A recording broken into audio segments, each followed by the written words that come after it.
Sudeep, please start.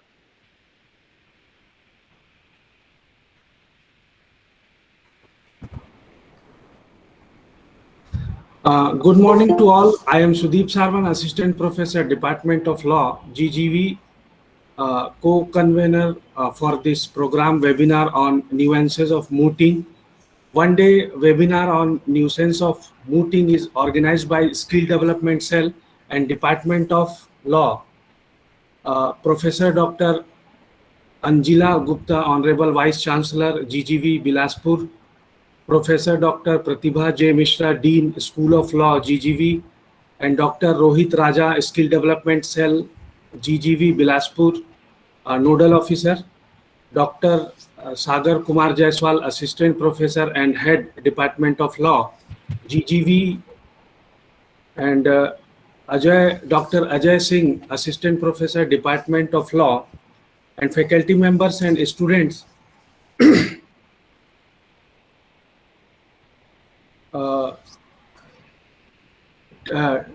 Taking the program forward, now I would like to call Dr. Sagar Kumar Jaiswal, Assistant Professor at Head Department of Law, GGV, for welcome address. Welcome, sir. Thank you,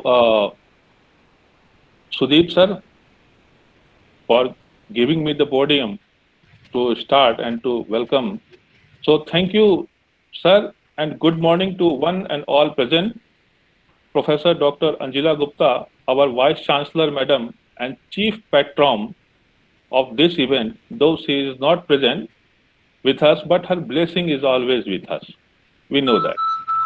Then, dear Sir, Mr. Sunil Kumar, the senior faculty member of ICFI University at Dehradun, our guest speaker on today's event, Professor Dr. Pratibha J. Mishra, Dean of our School of Law and patron of this event, Dr. Rohit Raja sir, Associate Professor and Nodal Officer of the Skill Development Cell of our university, Dr. Ajay Singh, convener of today's event, Mr. Sudeep Sarwan, co-convener of today's event, dear faculties and my dear students. So it gives me an immense pleasure to welcome you all, you present here on today's event. This event is specifically organized with an aim to develop among our law students a sense of mooting skill. Yes, a sense of mooting skill. And I am greatly thankful of Dr. Rohit Raja, under whose support this event is being organized in collaboration with the Skill Development Cell. I welcome you, sir, for your presence here with us. Some encouragement and guidance are always necessary for success of any event. So I am thankful also of our Dean ma'am for her guidance and encouragement. I welcome you, madam, and I am thinking that she is busy in somewhere because I come to know that she is in meeting. So soon, I hope that soon she will join. And without the support of the convener and co-convener, this event cannot be conducted successfully. So I am thankful both Dr. Ajay Singh and Mr. Sudeep Sarwan for their contribution in this event. The faculties who are with us, they are also welcome in this event. And how do you feel, my dear students? In my own days, moot court was as a part of a clinical legal education was totally a strange fact. Hardly were there in my time any institutions in India which imparted their students about the moot court practice. It was not in the curriculum of the study. As a result, the pass out students, when they started their career as an advocate, it took a long time to accommodate themselves in a courtroom. No doubt they are able to good drafter, but only a few of them able and adapted to present their cases before the court. The hesitation in them inhibited them to become all-round law practitioners. But now the situation has changed. And too much role in changing this situation, I think, can be attributed to the globalization. The intervention of the foreign institutions imparting the legal educations in India and the opportunity of learning and practice abroad and the trend of adopting the curriculum of the foreign institutions, these all things compelled the legal institutions of India to incorporate in its curriculum the moot court practice. This is good. Man should respond progressively in every situational change. Yes, again I am saying, man should respond progressively in every situational change. This is the symptoms of life. In this competitive world, law students must adapt themselves in order to survive. One should not take this message, my dear student, one should not take this message taken into account only for his survival. When I am talking particularly for the law student, listen carefully. The pioneer of the legal and the political development of India, you the students, take note, very important thing. Your future place in the society, if you undergo for legal practice, depends not only your performance and solely on your performance. And performance in your cases would be a relative concept. This is because if you lost the right cases in which you ought not have to lose, not only you be defeated, you be affected, this loss would also affect the cases of your client. This happens as many of the legal practitioners on account of the poor performance which arises out of no sense of applying the law or poor legal research or weak pleading before the court, they lost the cases. So, in reaching the student with varieties of skill, every legal institutions now these days have started focusing on imparting the clinical legal education to their student, and one among them is a moot court practice.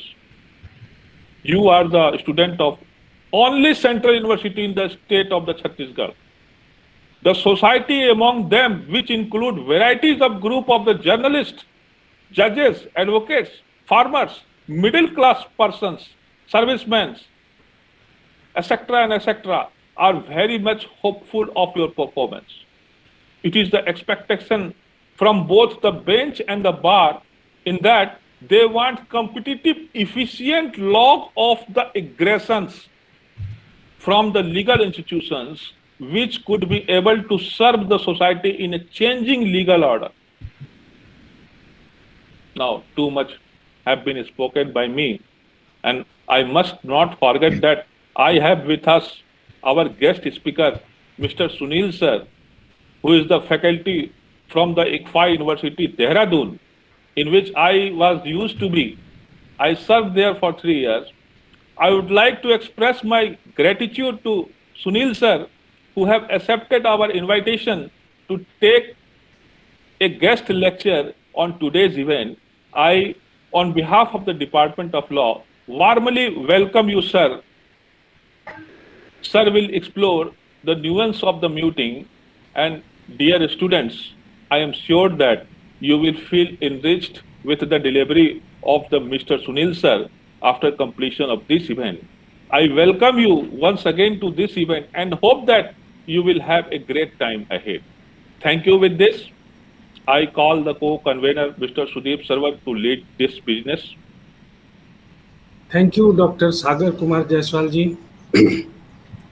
Taking the program forward, now I would like to call Dr. Rohit Raja, Skill Development Cell, GGV, Bilaspur, to address with objectives of this program. Okay, thank you very much, Savan sir. So, Sudeep sir. Good morning to one and all. Myself, Dr. Rohit Raja, presently working as a associate professor and head of IT department, and presently I am nodal officer for skill development cell of our GGV University. Good morning to one and all. It's my proud privilege to extend heartiest welcome to you all to this inaugural function of one-day webinar on nuisance of muting, jointly organized by Department of Law and Skill Development Cell. Though this topic is very, very new for me, and I belongs to computer science and IT, but from last 3 years we are working with IPR, intellectual property rights. From that, we learn a lots of. We are trying to study a few terms and the properties of law, which help us in drafting. What are the important things which we have to consider on drafting, and what are the points, major points which we have to consider. So that is a very, very important topic, and I hope this topic will, and the presentation of today's or speak, the knowledge of the expert will help our students very much. First of all, I want to welcome our Honorable VC Madam and respected Registrar Sir, Professor Pratibha J. Mishra, Dean School of Law, Dr. Sagar Jaiswal, coordinator of this event and head of the department, and members of Skill Development Cell, Dr. Ajay sir, and Mr. Sudeep, and the speaker of today's webinar, Mr. Sunil Kumar, the faculty of ECFI University, Dehradun, all heads, students, and all participants. I welcome you all. And uh, before starting our session, I want to tell something about Skill Development Cell, which already we have explained in last session, but I think few students are new, so they should know what something about skill development cell and when this skill development cell was started in our university, and what was the role of this skill development cell, and how our students can get benefited from the skill development cell. Now, see, the university is working to meet the rising aspirants of its students. This can be partially achieved through focus on advancement of a skill that be relevant to the emerging research environment. Keeping those issues in mind, a skill development cell in our university was established at GGV on 31st December 2016 with one faculty of each school with the nodal officer, and the cell is focusing continuously on many different activities to improve the skill of the students. Now, skill development is one of the essential ingredient of the Indian future economical growth as our country transform into a diversified and intentionally competitive economy. Skill development is going to define the defining element of Indian growth story. Firstly, we need to redefine the relationship of education, employment, and skill development. Secondly, as a very large population, the India would never be able to upskill all its youth across the country through the conventional educational framework. The government alone cannot accomplish this task. It calls for the certain effort of government organization, and private players and like NGOs to address these issues in a comprehensive manner. If India is to gain the rightful place in the world, the equal benefits and opportunity for all from the poverty and several other pressing issues, the skill development will require to give a place right on the top of national priority. With this word, once again, I welcome all the participants, our guest speaker, our faculty coordinators, convener, co-convener, and all other members. With the help of them, this event only will able to do in this short duration of time. And I welcome Mr. Sunil sir, and thank you very much. And I hand over my mic to Sudeep sir. Thank you, sir. Thank you very much, So should I start presentation, sir? Yes, sir. Continue. Okay, thank you, Sudeep. Just wait. Sudeep sir, why not you give a brief introduction? Okay, sir. Mr. Sunil Kumar, sir, holds a LLB and LLM degree from the Kuwait Central University, Aligarh, Muslim University, Aligarh, and have qualified the NET UGC NET exam. He published more than 50 articles and research papers in national and international peer-reviewed, referred Scopus and UGC care journals, including CRLJ and IBR, etc., and also attended and presented research papers in more than 100 of national and international conferences, seminars, and webinars.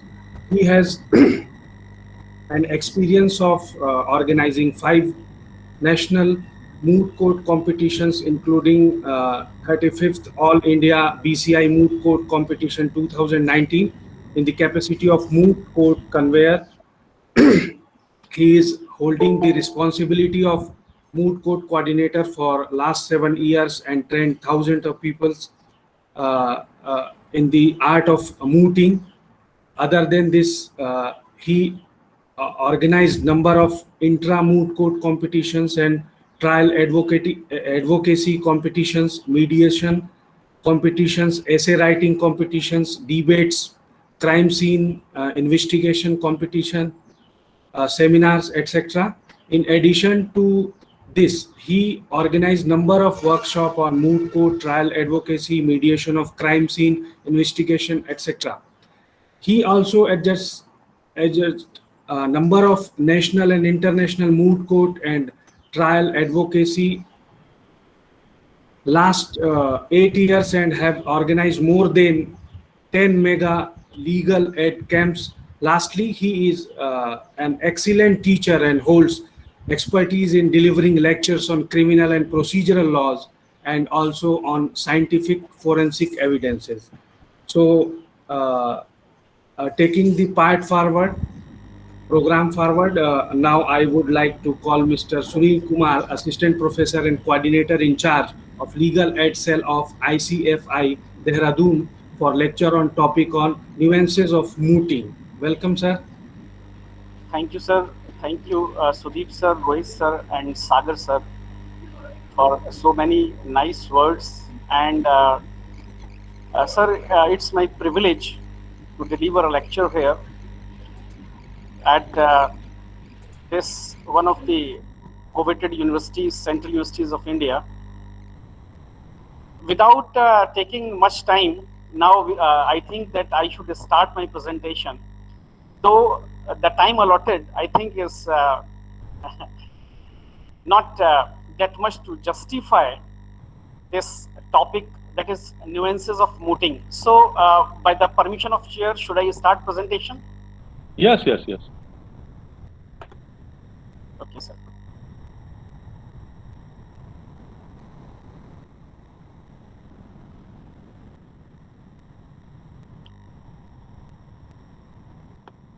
Sir, whether my screen is visible? Whether you can see my screen? Yes, now. Yes. Yes, sir. Okay, fine, sir.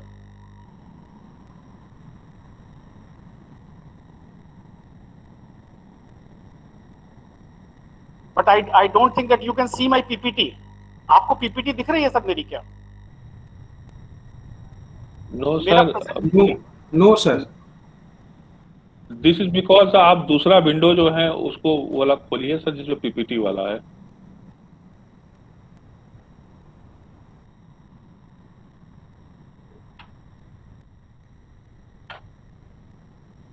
आपके right, आप जो है ना present करके आप वापस PPT में चले जाइए, हम लोगों को दिखाई देने लगेगा.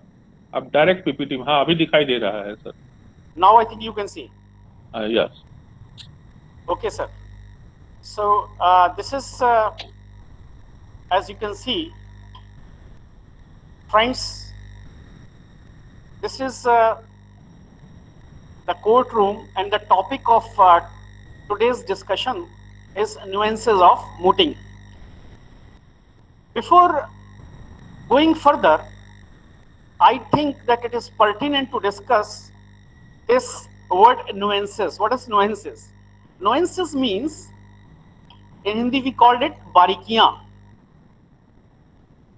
So friends, this nuances of mooting, or in other words, this skill or the art of mooting is one of the very important part of our profession. Now before moving further, my dear friends, let us discuss what is moot court. Moot court is an artificially created arrangement with a get-up similar to a real court where the student advocates argue hypothetical cases. A moot court is a simulation of real court to give students an insight on dealing with legal problem and how to present a case in front of a judge. As you all know friends, I think because most of my pupils are from either they are 4th year, 5th year, maybe some of the alumnus students are there. So you better know that when the case is first filed, it will first go to the trial court, where all facts will be determined by the judge through the presentation of evidence and through testimony of the witness. The record from that trial is preserved for appeal. After the trial is finished and the judge had given the verdict, the next level is the appellate court. The appellate court relies on the facts that come out at trial level on appeal. The advocate get to present their legal arguments for their sides, and the judge will interrupt them to ask questions to get a better understanding of the issue and the argument being made.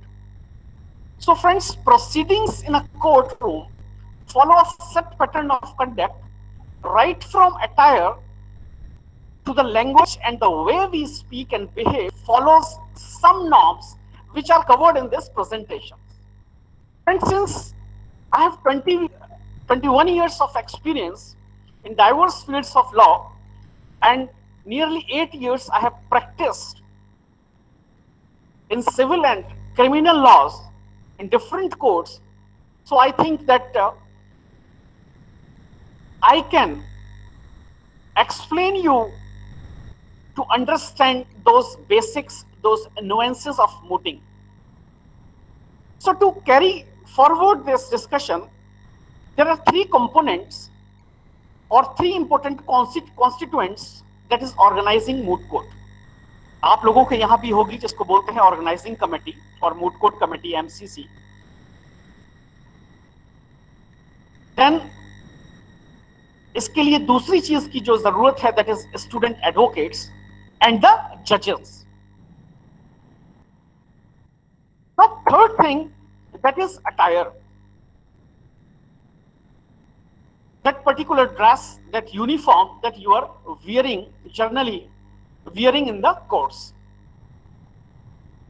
So friends, in order to argue upon a case in the courtroom, one needs to don the specified court uniform. The standard court uniform, it includes black suits or the black tie, white shirt, black shoes, and you are not supposed to wear rings, chains in neck or other such ornaments or any other unnecessary accessories. You are not supposed to carry ID or any object which reveals identification of your university or your college to which you belong, because it may result in biasness. Now, before coming to next level of my discussion, I think it is pertinent to discuss here about the moot problem. भाई सारी mooting जो है that revolves around the moot problem. 2 तरह की होती है moot problem. The moot problem at the appeal level and at the trial court level. अब ये appeal level और trial court level ये क्या है, थोड़ा सा समझ लीजिए. देखिए, जब कोई भी केस लोअर कोर्ट से हायर कोर्ट को जाता है जनरली हाई कोर्ट या सुप्रीम कोर्ट को, तो जनरली हम उसको लेते हैं अपील के सेंस में, लेकिन ऐसा नहीं है कि हाई कोर्ट में ही सिर्फ अपील होती है। कई बार you might have noticed this that appeal, जैसे सिविल जज सीनियर डिवीजन की अपील कई बार लाई करती है डिस्ट्रिक्ट जज में। तो ये अपील लेवल जो है या तो हाई कोर्ट या डिस्ट्रिक्ट कोर्ट, हाई कोर्ट या सुप्रीम कोर्ट हो सकता है, या ट्रायल कोर्ट में ही यानी डिस्ट्रिक्ट कोर्ट में ही, आपके जिला न्यायालय में ही उस स्तर पर डिस्ट्रिक्ट जज के कोर्ट में भी हो सकता है। तो मूट प्रॉब्लम वो अपील लेवल की भी हो सकती है या ट्रायल कोर्ट लेवल की भी हो सकती है। जनरली लोग कंफ्यूज रहते हैं। This is the reason that at the very outset I have discussed this. Now how to crack this problem? जो मूट कोर्ट प्रॉब्लम है इसको कैसे क्रैक करें? तो सबसे पहले द मंत्रा इज, और the punch line is, master the facts. Master the facts. For that, read case again and again. You have to go through the case again and again, and it is not like this just time and again you are just going through the same story without getting anything out of it. For that, just take a break between each reading, so that the things you may digest, the things which you have read, the material which you have gone through, you can assimilate it. Just take a page, make 2 columns, एक तरफ plaintiff, दूसरी तरफ opponent, और आप facts को दोनों के favour में, parties के फेवर में, you just start writing in both the columns, means respondent and appellant column. क्योंकि because in moot court you have to prepare both the side, appellant and respondent. And who is a good lawyer? देखिए, ये सारी exercise हम क्यों कर रहे हैं? हम इसलिए कर रहे हैं कि हम एक अच्छे प्रोफेशनल बन सके, अच्छे लॉयर बन सके। अच्छे लॉयर तो तभी बन सकते हैं ना हम, जब हम बारीकियों को समझेंगे। मूट कोर्ट कोई ऐसी एक्सरसाइज नहीं है कि भाई 100 नंबर का एक particular, it is a compulsory part of curriculum. It is not like that. It is not simply a subject in your curriculum. ये सिर्फ इसलिए नहीं लाया गया था कि एक सब्जेक्ट होगा, बल्कि जब ये 5 इयर्स कोर्स इंट्रोड्यूस किया गया माधवन साहब के द्वारा, तो उनका उद्देश्य था to put forth this idea of clinical legal education, learning by doing. So the purpose of this moot court is to bridge the gap between law, which you study in the books, and this theory. तो law, this theory और practice के बीच में एक gap को एक bridge करता है ये moot court, और it justify that very idea, Madhavan sir's idea of clinical legal education. एक बॉक्स में मैंने, as you can see on my screen, I have written a very famous saying, a good lawyer is one who can swing the sword on both the sides. और यही चीज आप moot court में learn करते हैं। एक बार आप appellate side से बोलते हैं तो दूसरी बार रेस्पोंडेंट साइड से बोलते हैं। ऐसा नहीं है कि एक बार अपीलेंट साइड से बोल रहे हैं तो आप सिर्फ अपीलेंट साइड से बोलेंगे। No, it is not like that. Once you have to speak from appellant side, and on the other side and on the other way you have to speak from other side, means one from appellant side and one from respondent side. एक और बहुत confusion रहता है generally students में, और बहुत सारे students जानते ही नहीं है कि मॉक ट्रायल और मूट कोर्ट में क्या डिफरेंस है। जो as you can see, the first point of the presentation, moot court usually refers to a simulated appellate court. Simulated appellate court means appellate advocacy, जिसकी मैं अभी जिक्र at the very outset, at the very beginning of my lecture, I have discussed this thing, that this appellate advocacy generally refers to the advocacy which is practiced at either at the High Court level or at the Supreme Court, the apex court, the court at the pinnacle. While this mock trial usually refers to simulated trial or trial advocacy, जिसको कि हम lower courts में या district court में, जिला न्यायालय में आप लोग प्रैक्टिस करते हैं, ट्रायल एडवोकेसी। और कंपटीशन भी अलग अलग होते हैं। अभी ट्रायल एडवोकेसी का बहुत कम यूनिवर्सिटीज में होता है। जनरली मूट कोर्ट्स में हम अपीलेट एडवोकेसी को प्रैक्टिस करते हैं, लेकिन मुझे लगता है कि trial advocacy is more important then this appellate advocacy. So I suggest, because you are very lucky to have Jaiswal sir, who always बहुत कोशिश करते हैं और नए नए एक्सपेरिमेंट्स करते हैं, नए नए तरीके आजमाते हैं। यहाँ भी वो ऐसा करते थे और डेफिनेटली वहाँ भी वो एकदम से बहुत मेहनती आदमी है। तो होप कि in near future he will introduce this trial advocacy also there. So moot court does not involve this actual. So first difference is वो appellate advocacy है, ये जो mock trial है ये trial advocacy है district level courts में। Moot courts does not involve actual testimony by witnesses, cross examination or presentation of evidence, but it is focused solely on the application of law to common set of evidentiary assumptions and the facts to which the competitors are introduced. Moot court involves an oral argument appealing a case that has already been heard at the district level. It is not a mock trial.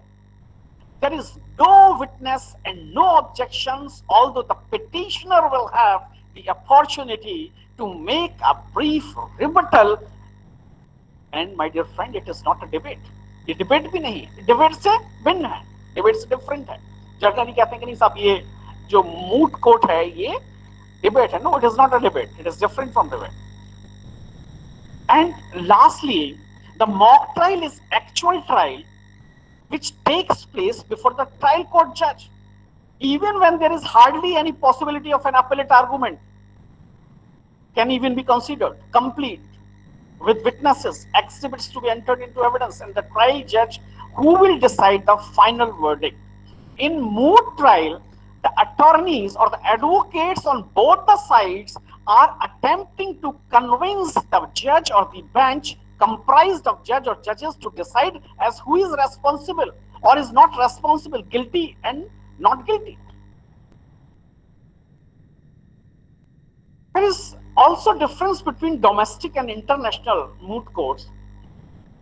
Whereas domestic courts, moot courts competition tends to focus on municipal law such as criminal law or the contract. Regional and international moot court competitions tends to focus on the subjects such as public international law, international human rights law, international humanitarian law, international criminal law, and other laws. Now, my dear friends, I think I have discussed few of those things which generally confuse the students of law. Now, moving forward to the next level, and before moving forward, I think I should discuss a bit of the procedure of the moot court, because many of you are new. The most, my dear friends, the most of the moot court competition, there are two speakers, and the third members who is called the researcher. Sunil sir, I am interrupting because I am thinking that आप अपना slide चलाना चाहते हैं लेकिन आप चला नहीं पा रहे हैं, तो आप जो स्लाइड आप चलाना चाहते हैं आप उस पर क्लिक कर दीजिएगा तो वो आ जाएगा सर। अभी sir difference between domestic and international moot court I think you can see. अच्छा नहीं मुझे नहीं मालूम, मुझे लग रहा है कि शायद आप चलाना चाहते थे, हमें टेक्निकली आपको बताना चाह रहा था। No not at all sir, I am comfortable with moving the slides. I think you can see the slide regarding difference between domestic and international moot court, sir, on your screens. No, sir. So which slide is visible? Slide number 1. Okay, slide number 1 is visible only. Yes. So how it is happening?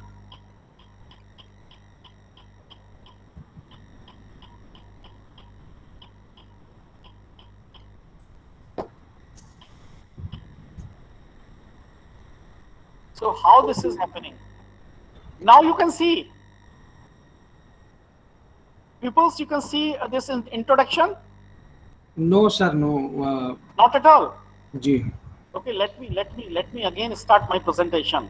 Yes. Oh, thank you, Sagar sir, for interrupting. I think there is some technical glitch. Okay, I am just starting it again. आप sir जब share करते हैं ना तो वो share हो रहा होता है, तो अब वो पावर पॉइंट में आप सीधे चले जाइए, वो आप लोगों को दिखाई भी दे देते हैं और आप जो है वो मतलब जो है आपका प्रेजेंटेशन भी चल रहा होता है। डायरेक्ट पावर पॉइंट से ही आप जो है आप Now you slide can see, करते sir. रहिए। I don't think अभी you तो can see. नो सर, अभी तो आप प्रेजेंटेशन अभी स्टार्ट नहीं हुआ है। आप प्रेजेंट, आपके पास प्रेजेंट नाउ में जाइए, आप प्रेजेंट नाउ में आप पहले पावर पॉइंट को ओपन कर लीजिए सर। PowerPoint open है sir. I think now you can see. अभी भी, हाँ अब आ गया। Okay sir. अब डायरेक्ट And आप you- पावर पॉइंट पे चले जाइए। अब वहीं पर जो है आप स्लाइड जो है प्रेजेंट आप मूव करते रहेंगे। Okay, okay sir.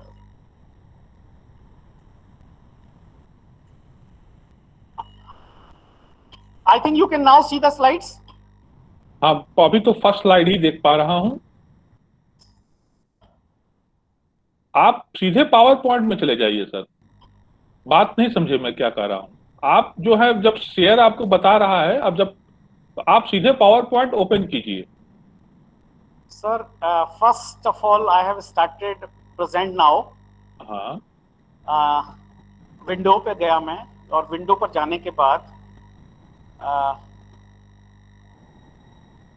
Power point आपने खोल के रखा है पहले से ही, आप उस पे क्लिक कर दीजिए। जी पावर पॉइंट मैंने खोला हुआ है। नाउ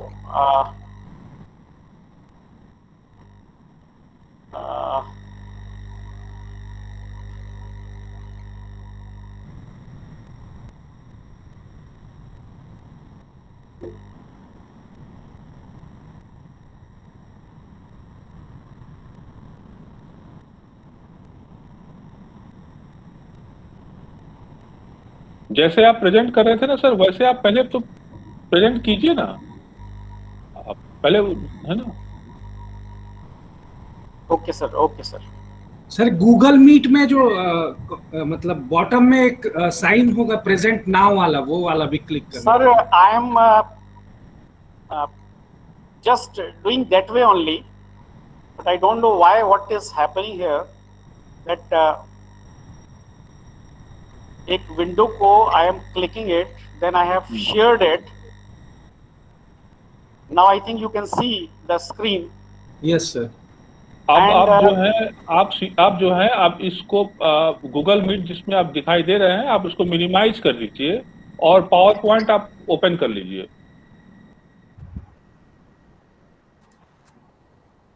जो पावर, इसको मिनिमाइज कर दीजिएगा तो वापस आपका पावर पॉइंट आ जाएगा। Okay sir, okay, okay. Now you can see. Yes. Okay, हाँ। fine, fine, fine.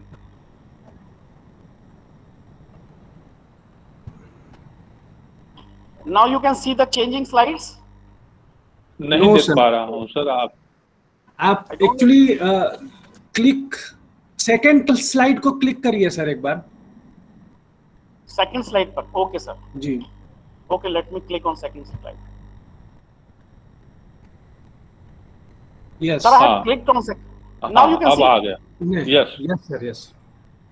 Okay, I think there, when I'm changing it by using my keyboard, there is some sort of problem, because manually when I'm changing, now it's, you can see it. Okay sir, so हाँ, thank sorry you sir. अब people आपको for सब this दिखाई दे रहा है।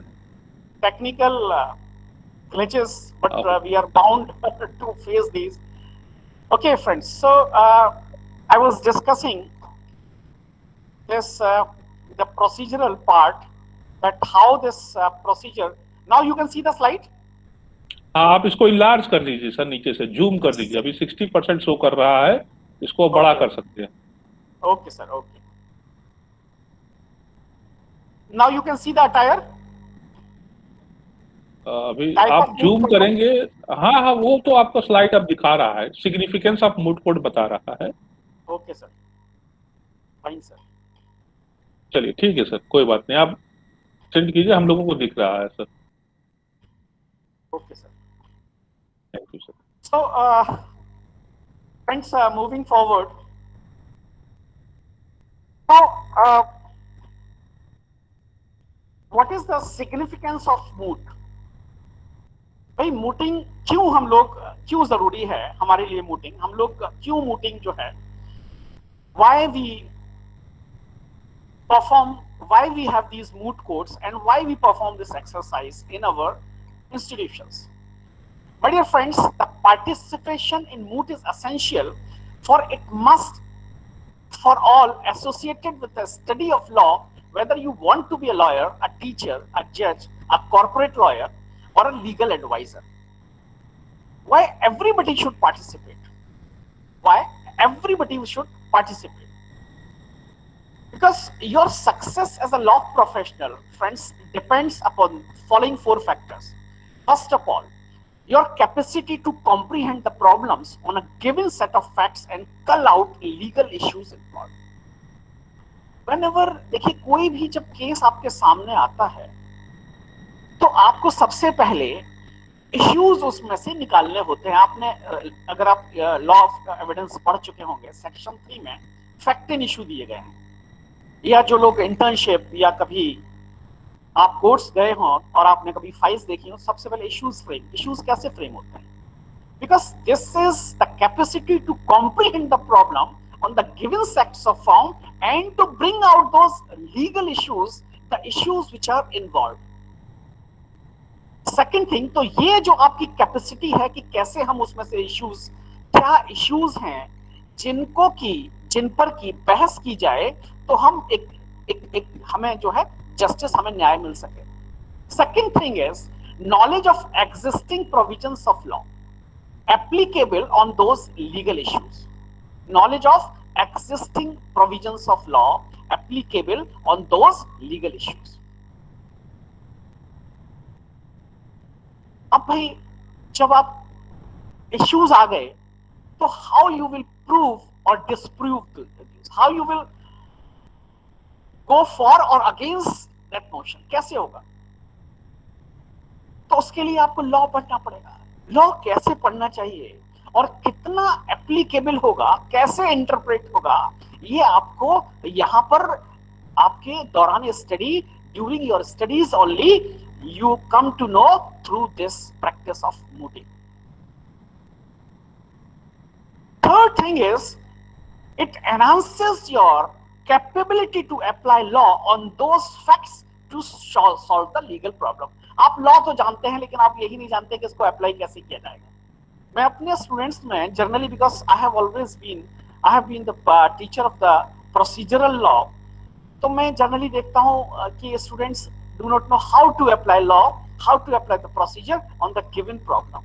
और यकीन जानिए, जिस दिन आपको ये आ गया, जिस दिन आपको पता चल गया कि कैसे लॉ को जोड़ना है या डिफरेंट लॉज को कैसे इन पर्टिकुलर फैक्ट्स पे अप्लाई करना है, यू बिकम द लॉयर. और कोई जरूर नहीं कि लॉ करने के बाद भी आपको आ जाए. I have seen many of the lawyers who do not know how to apply this particular law on those facts. I have seen many. So, यहाँ पर ही during your studies, during your study of law, you will just inculcate this capability of applying law on the given facts. And the last thing, your skill in persuading the concerned authority to take the view which you want to them to take. देखिए, एक बहुत अच्छी saying है that if you cannot persuade, if you cannot convince a person, a child of 4 years, you need a retrospection. आपको सोचना चाहिए. अगर आप 4 साल के बच्चे को कन्विंस नहीं कर सकते हैं, तो इसके मतलब आपको सोचना पड़ेगा कि मेरे अंदर इस परसुएशन स्किल की कमी है. So your skill, so this practice of mooting, this skill, this enhances your skill of persuasion. क्योंकि अल्टीमेटली आप कंसर्न अथॉरिटी को अगर परसुएड नहीं कर पा रहे हैं, अगर आप जज को समझा ही नहीं पा रहे हैं, तो how can you get the judgment in your favour? Next is tools of excellence. I think all of you can see the slide, tools of excellence, friends. Jaswal sir? Yes, sir. Okay, fine. So, my dear friends, what are these tools of excellence? देखिए, सबसे पहली तो ये चीज है कि जिस वक्त आप मूटिंग कर रहे हैं, कभी ये मत सोचिए कि मैं मूटर हूं और मैं सिर्फ इस कंपटीशन में पार्टिसिपेशन के लिए आया हूं. अरे भाई, फ्यूचर में तो आपको कहीं ना कहीं you have to don the uniform and someday you have to present your case before some judge. So while mooting, while presenting your case in the moot court, don't think that you are a mooter, just think that you are a lawyer and you are representing your client. You are a professional. दूसरी important चीज है कि have a positive frame of mind. Positive frame of mind, देखिए positive frame of mind का क्या मतलब है कि अगर आप पहले ही ये सोच लें कि यार मुझे तो ये रेस्पोंडेंट साइड मिल गया है या अपीलेंट साइड मिल गया है, तो बहुत मुश्किल पड़ेगा, भाई मैं तो जीत नहीं पाऊंगा. आप मान के चलिए कि मैं जीत मेरी ही होगी. अगर पॉजिटिव फ्रेम ऑफ माइंड होगा तो I assure you, because I have applied when I was practicing the law, I have applied this in my case also. And I found that जहां 4 केसेस में बेल रिजेक्ट हो गई थी, या 4 cases में मैंने ऐसा देखा कि 3 को जो है बेल ग्रांट की गई और I am from the prosecution side, और 4th की बेल जो है रिजेक्ट कर दी गई, जबकि पैरिटी के बेसिस पर bell. Because I have a positive frame of mind. So have a positive frame of mind. As a mooter, your task is not to win a case, but to present the case in best possible way. Bring to the notice of the court the point of law involved, provisions of law applicable, and you are supposed to be well versed with the fact and the law involved. अगर आपको यही पता नहीं होगा, इसीलिए मैंने कहा आपसे कि सबसे पहले आप जो है, आपको ये जानकारी होनी चाहिए, आपको ये पता होना चाहिए कि भाई फैक्ट्स क्या है. फिर उसके बाद लॉ, उसमें कौन कौन सा लॉ इन्वॉल्व है.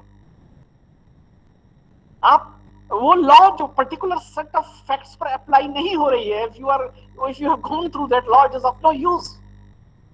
And third important thing is that mooting is not a test of memory, my dear friends. ये कोई ऐसा नहीं है कि यार मुझे तो याद ही नहीं होता, मैं तो उस चीजों को याद ही नहीं कर पाता हूं, तो मैं कैसे मूटिंग कर सकता हूं. It is not like that. Mooting is essentially the test of knowledge of law and its application.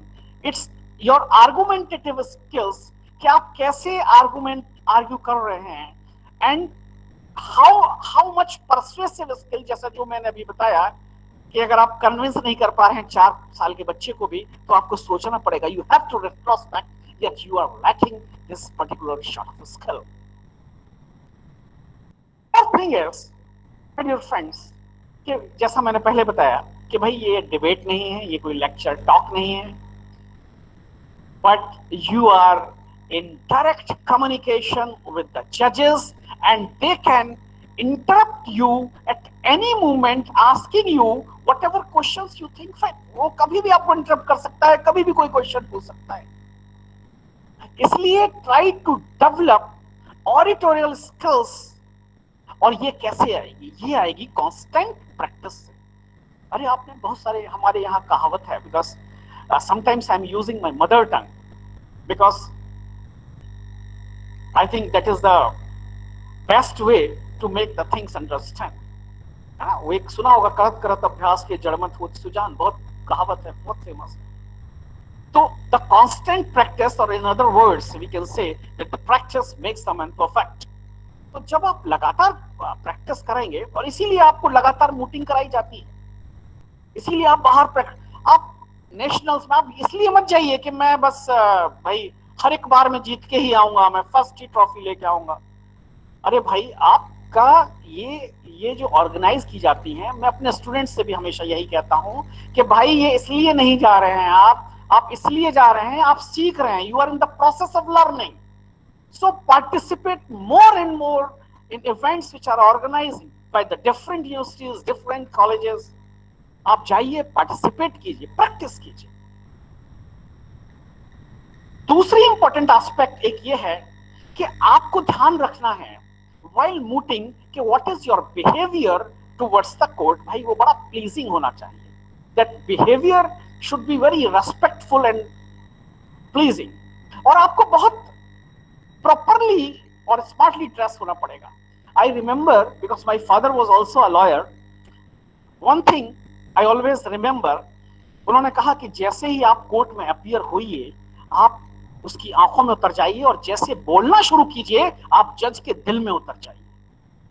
आंखों में उतरने से मतलब यह है कि the first impression is your the dress you are don with, how you are dressed. Okay lawyer तो ठीक पता है, लग रहा है ठीक है। अब आप जा रहे हैं, मैंने देखा है बहुत सारे लॉयर्स को कोट उधर जा रहा है, शर्ट के बटन खुले हुए हैं, कॉलर इतना गंदा हो रहा है, तो डेफिनेटली।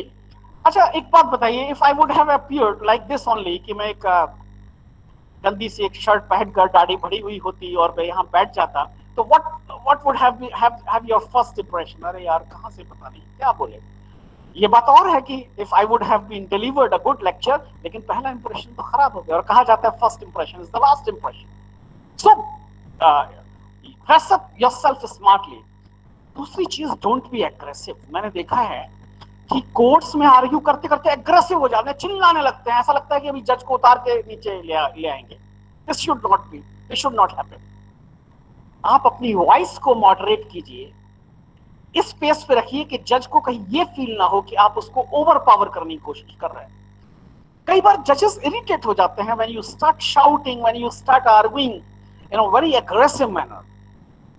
सो दूसरी एक चीज और ध्यान रखनी है कि कभी भी जज से, अरे भाई जिस व्यक्ति से आपको फैसला अपने हक में लेना है, if you will start arguing with that person, do you think that he will give judgment in your favour?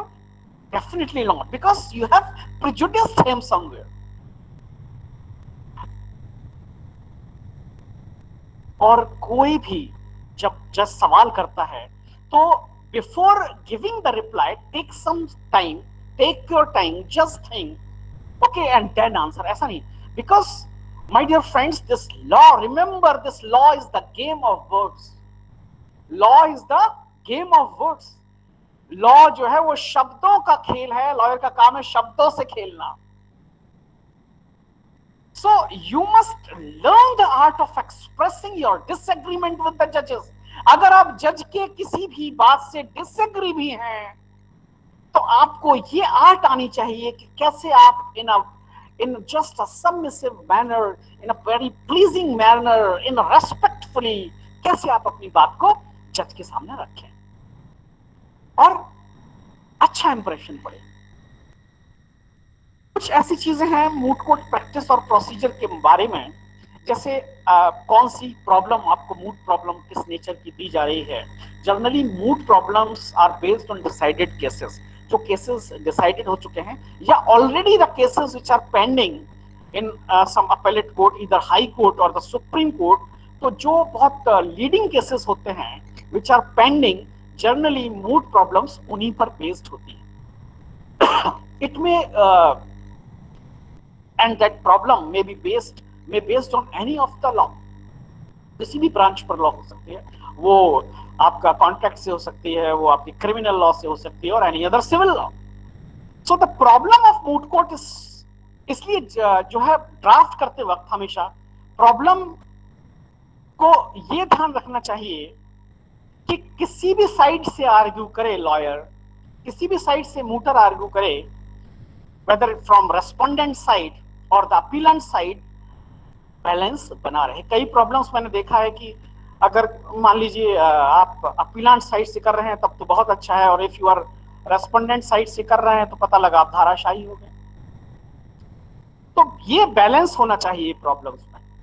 Then fact का इन्वेस्टिगेशन और रिसर्च जो है, एक बार आपको मूड को प्रॉब्लम मिल जाती है, स्टार्ट रिसर्चिंग ऑन इट। पहले पूरा केस समझिए, फैक्ट्स जितने भी, कई बार प्रॉब्लम्स आजकल तो ट्रेंड चल गया है, और मैं भी when I used to prepare the mood problem 7-8 pages की प्रॉब्लम प्रिपेयर करते हैं, and sometime the language is very flowering, कई बार बहुत कठिन लैंग्वेज होती है, and in that case try to divide it into paragraph, and generally paragraph में होती है, लेकिन मैं कुछ कॉलेजेस या कुछ यूनिवर्सिटीज ऐसी हैं जो पैराग्राफ्स में नहीं देती हैं, and it's very difficult to analyse that problem. So better just cut it into paragraphs, just divide it into paragraphs, and then start going through it and apply the law, find the research for the law for that purpose. Now मैं जो बार बार आपसे बोल रहा हूं और जो बहुत अहम चीज है, और जिसमें मैंने ये देखा कि when I was practicing law, the most of the lawyers, they are just lacking the manners. Yes, I use the word manners, which I have in my PPT. As you can see, I have mentioned as a court etiquettes. सबसे पहले bow before the judge as soon as you enter, regardless to his attention or presence. सबसे पहले झुकिए, जज के सामने उसको bow कीजिए. Appellant has to left the seat and respondent has to take right. Appellant जो है वो लेफ्ट की तरफ बैठे होंगे, रेस्पोंडेंट राइट की तरफ बैठे होंगे, जज की तरफ फेस करके बैठना है। जैसे ही जज रूम में एंटर होना है, खड़े हो जाना चाहिए, you are supposed to stand, and when the जजेस reaches his chair, go before him, take your seat only when the जज इज सीटेड। कई बार मैंने देखा है कि when I used to go for एडजजिंग the moot court competitions, what I found that as soon as I enter that very room where the teams are sitting, I found that one of the team is sitting. तो मेरी नजर ऐसे जाती है, because at that time मेरा जो mind होता है वो ऑफ अ रियल जज होता है। I am going to impart the justice, I am a जज, और मेरा इंप्रेशन खराब हो जाता है। वो टीम बैठी हुई, वो बैठी ही रही, ध्यान ही नहीं दिया, वो लगे हुए हैं। But this will spoil your impression on the जज, सो stand up as soon as the judge enters the courtroom. When the judge indicates that first counsel must approach the podium and bow before the judge bench, है ना, तो उसके बाद आपको when the judge indicates, then the first counsel must approach the podium, आप podium की तरफ जाइए, जज को बो कीजिए एंड स्टार्ट योर आर्गुमेंट्स। देखिए, सिंगल मेल जज बहुत मिस्टेक कमिट करते हैं इसमें। सिंगल मेल जज of court of appeal is referred to as my lord और योर लॉर्डशिप। अगर सिंगल फीमेल जज है तो you can refer her as your ladyship, लेकिन अवॉइड कीजिए योर ऑनर। आपने बहुत कम सुना होगा कि योर ऑनर वर्ड यूज किया जाएगा, अवॉइड कीजिए। इफ लेडी जज is present in the bench along with mail जज, then ask for permission to address as a whole bench as your lordship. अगर कोई लेडी जज और बाकी मेल जजेस हैं तो call your lordship. Introduce yourself by name and then mention the side represented by you. Introduce yourself by name, आप अपना नेम इंट्रोड्यूस कीजिए। देन आप किस साइड से हैं आप बताइए, whether you are from respondent side or you are from appellant sides. Don't mention the college. ऐसा नहीं कि my name is Sunil Kumar, I am from ICFAI university Dehradun. लीजिए, आपने तो बता दिया, ये तो मैंने बहुत शुरू में बताया, यूनिवर्सिटी कॉलेज का नेम ओपन नहीं करना है। हो सकता है आपको डिस्क्वालीफाई कर दिया जाए इसी बात पर। Many teams have been disqualified if they have opened any of their identity, because you are given the team codes. आपको team codes दिए गए हैं, you are not supposed. अगर आप किसी भी तरह से अपनी आइडेंटिटी रिवील करते हैं, this may result in your disqualification. However, team code specifically assigned can be mentioned. You can mention that I am team number 13, 14, 15, 16, whatever it may be. Mention the contentions, issues, submissions taken by you. If the arguments are divided, then also mention the contention taken up by the co-counsel. आप बता दीजिए वहां जाते कि जी मैं issue number 1 और 2 deal करूंगा और मेरा को-काउंसिल 1 और 2। ठीक है, जजेस के माइंड में आ जाता है कि ठीक है 4 इश्यूज हैं, 2 ये करेगा, 2 इसका को काउंसिलिंग करेगा। अभी मैं थोड़ी देर पहले बताया कि भाई सबसे एक और समस्या बार बार मैं एम्फेसिस कर रहा हूं कि भाई मूड कोर्ट प्रॉब्लम बड़ी अहम है, और उसमें सबसे ज्यादा जो समस्या आती है दैट इज कि क्रैक कैसे करें आप प्रॉब्लम्स को। बड़ी टफ प्रॉब्लम है और कई बार आप पार्टिसिपेट ही करने नहीं जाते हैं। मैंने अभी बार बार आपको बताया कि आप जब तक बार बार नहीं पढ़ेंगे, 10 बार नहीं पढ़ेंगे, 15 बार नहीं पढ़ेंगे, जब तक समझ में नहीं आ जाती तब तक पढ़ेंगे। आप उसकी बार बार रीडिंग कीजिए जब तक कि वो समझ में नहीं आती, और उसके बाद आपको आसान लगने लगेगी।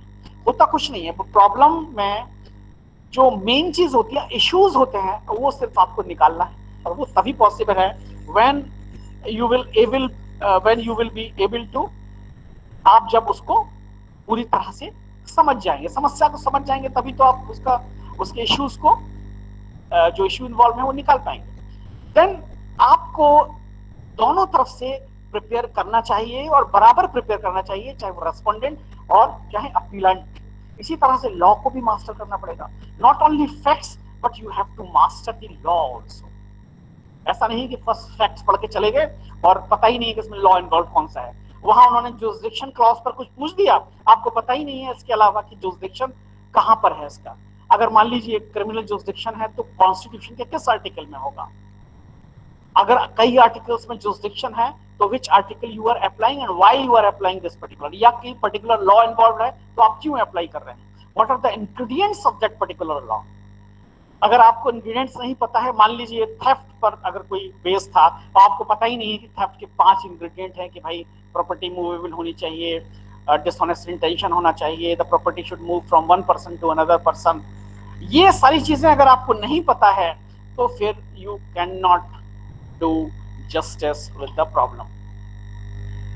There is the paucity of time, my dear friends. लेकिन फिर भी जैसा मैंने कहा कि अभी जो है बहुत कम समय है, आधा घंटा, लेकिन बट स्टिल क्या चीजें करनी है क्या नहीं करनी है, डूज एंड क्या करना है, सबसे पहले ये समझ लीजिए, फिर which you are not suppose to do. So सबसे पहले जो रिलेवेंट केस लॉस हैं, जो डिसाइडेड हैं, रिलेवेंट केस जो डिसाइड किए हैं, उनकी सबकी ऑथेंटिक कॉपी या रिपोर्ट्स जर्नल से आपने अगर रिपोर्टेड जो जर्नल है वहां से वो कॉपी आप एक कंपेंडियम की फॉर्म में हमेशा बनाकर अपने साथ ले जाइए। उनको अगर बहुत सारी हैं तो बाइंड करा लीजिए, बड़ा अच्छा इंप्रेशन पड़ता है। उसमें फ्लैगिंग कीजिए और लिसन टू जजेस, जजेस को सुनिए क्या वो क्या क्वेश्चन पूछ रहे हैं, और जब जजेस आपस में अगर वो बात कर रहे हैं इंटरप्ट मत कीजिए उनको, थोड़ी देर रुक जाइए, because when they are talking it means they are not listening to you. आप बोलते चले जा रहे हैं, आपने कोई बहुत इंपॉर्टेंट पॉइंट बोल दिया, वो आपस में जजेस डिस्कस, जस्ट रुक जाइए। और उसके बाद जैसे ही वो बात करना बंद करते हैं उसके बाद कहिए कि yes your honour, sir whether I can proceed. When the judges are consulting themselves, never disturb themselves, और उनको disturb नहीं कीजिए। While reading from brief or the case, always take the judges। ऐसा नहीं है कि आप पढ़ रहे हैं और वो judges पीछे मतलब जजेस को पता ही नहीं है कि आप कहाँ से पढ़ रहे हैं, तो कभी भी अगर उसमें पॉइंट आउट कीजिए। इसीलिए कभी भी मेमोरियल जब आप बनाते हैं तो पैरा नंबर्स डालिए ताकि झट से जज वहां पर पहुंच जाए, क्योंकि जनरली होता है कि जजेस डायरेक्ट जाके बैठ जाते हैं पोडियम पर, they haven't gone through those your memorials. तो जब पैराग्राफ नंबर होगा आप उनको बताइए कि आप इस ये पर्टिकुलर पैराग्राफ जो है, sir I am referring to this particular paragraph. Courteous रहना है, ये पहले भी बता चुका हूं, रेस्पेक्टफुली बिहेव करना है। कोई भी सिचुएशन हो, आपको जज इरिटेट, व्हेन जब मैं एडजस्ट करने के लिए मैं इरिटेट करने की कोशिश करता हूँ, देखता हूँ टेम्परामेंट कितना है, क्योंकि उसका भी मार्क्स होता है, और फिर आपका बिहेवियर चेंज हो जाता है, आप इरिटेट हो जाते हैं, आप अपनी नाक भौं से कोड़कर बोलने लगते हैं, और जज को this does not create a good impression. अच्छी तरह से नीटली जाइए, अच्छी तरह से ड्रेस रहिए, जैसे मैंने बताया फ्लैग लगा के रखिए, आपने देखा होगा काले पीले हरे नीले जो फ्लैग्स आते हैं वो लगा के जाइए, डिफरेंट फ्लैग्स, ताकि ढूंढने में आसानी हो। और always make a point on which you need to give reply while the opponent is speaking, so that you can forget when you can get the chance to respond on those particular arguments. क्या नहीं करना है, ये भी बहुत important है. क्या करना है ये तो इंपॉर्टेंट है ही, लेकिन उससे भी ज्यादा इंपॉर्टेंट है कि क्या नहीं करना है, ये ज्यादा इंपॉर्टेंट है. अपनी ओपिनियन मत देने लगिए कि जी इस केस में मेरी ये ओपिनियन है, लगा कि आपने एक नया स्टोरी और बना दी. ऐसा नहीं करना है. The duty of advocate is to submit and to suggest on the given facts, लेकिन अपनी तरफ से फैक्ट्स नहीं बनाना है. जनरली मैं देखता हूं कि अपनी तरफ से ही फैक्ट्स बनाने लगते हैं. Don't site text book. कई बार मैंने देखा है स्टूडेंट्स को कि वो टेक्स्ट बुक को साइट करने लगते हैं जी फलाने पेज पर. ऑथेंटिसिटी नहीं है, कोई अथॉरिटी थोड़ी ना. राइटर ने कुछ भी लिख दिया अपने मन से, अपना इंटरप्रिटेशन कर डाला. No, it will not suffice the purpose. Textbook का रेफरेंस जब कुछ भी ना हो, then you can to persuade the जज, आप उसमें बता सकते हैं, लेकिन it has no binding effect. Don't interrupt the judge while speaking. Let the judge finish before he respond him. Otherwise, you may not appreciate the question. जल्दबाजी नहीं कीजिएगा, आराम से रिप्लाई कीजिएगा. और एक सबसे बड़ी बात जो लास्ट पॉइंट था कि मैंने देखा है कि उसको आप रीड करना शुरू कर देते हैं अपने मेमोरियल को, and that creates a very bad impression. Try to, instead of reading, just try to put up the facts in your own language. आप पढ़ के मत बोलिए, उससे टाइम भी ज्यादा लगेगा. फर्स्ट ऑफ ऑल गो, इसीलिए जब आप फैक्ट्स पढ़े हुए हैं, सारा लॉ पढ़ा हुआ है, you have to just put it before the जज.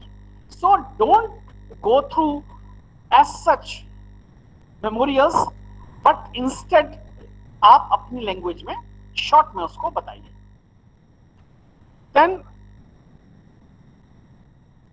एब्रीविएशन का यूज नहीं करना है. जैसे आप AIR बोलते हैं कि जैसे जिस पर्टिकुलर केस में भाई all AIR this and AIR नहीं बोलना. आपको क्या बोलना है? All India reporter. जैसा कि मैंने बताया, वहां आपको ऑल इंडिया रिपोर्टर बोलना है.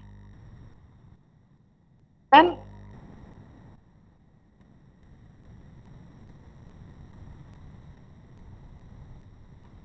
अब देखिए आते हैं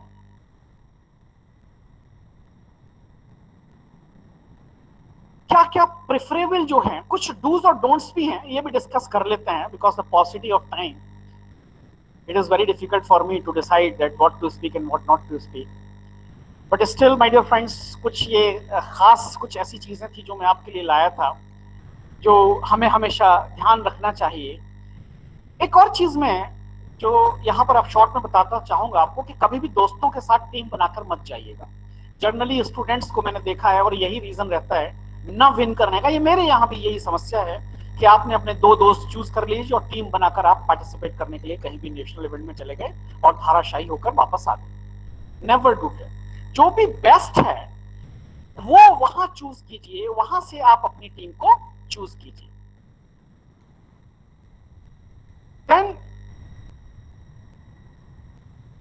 कुछ ऐसी चीजें हैं जैसे avoid saying thank you instead of highly obliged. Avoid, आप thank you की जगह आप instead use the word highly obliged, much obliged, your honor. तो वहां आप वो वर्ड यूज कीजिए जो ये जो थैंक यू की जगह हाईली obliged, much obliged. या कभी भी कोई परमिशन अगर सीख कर रहे हैं, जैसे कोई अगर परमिशन ले रहे हैं, तो ये आप कह सकते हैं कि counsel humbly seek the permission to proceed with. या लेकिन कभी भी हर बार ये नहीं कि काउंसिल सीक्स हम्बल परमिशन. आप कोई दूसरा भी यूज कर सकते हैं. जैसे sir, if your lordship permit, should I proceed further. इस तरह से जो है, लेकिन बहुत हम्बली होना चाहिए. Whatever words you are using, they should be respectful and humble. ये आपको कभी नहीं बोलना है कि आपको जज से अपने फेवर में जजमेंट लेना है.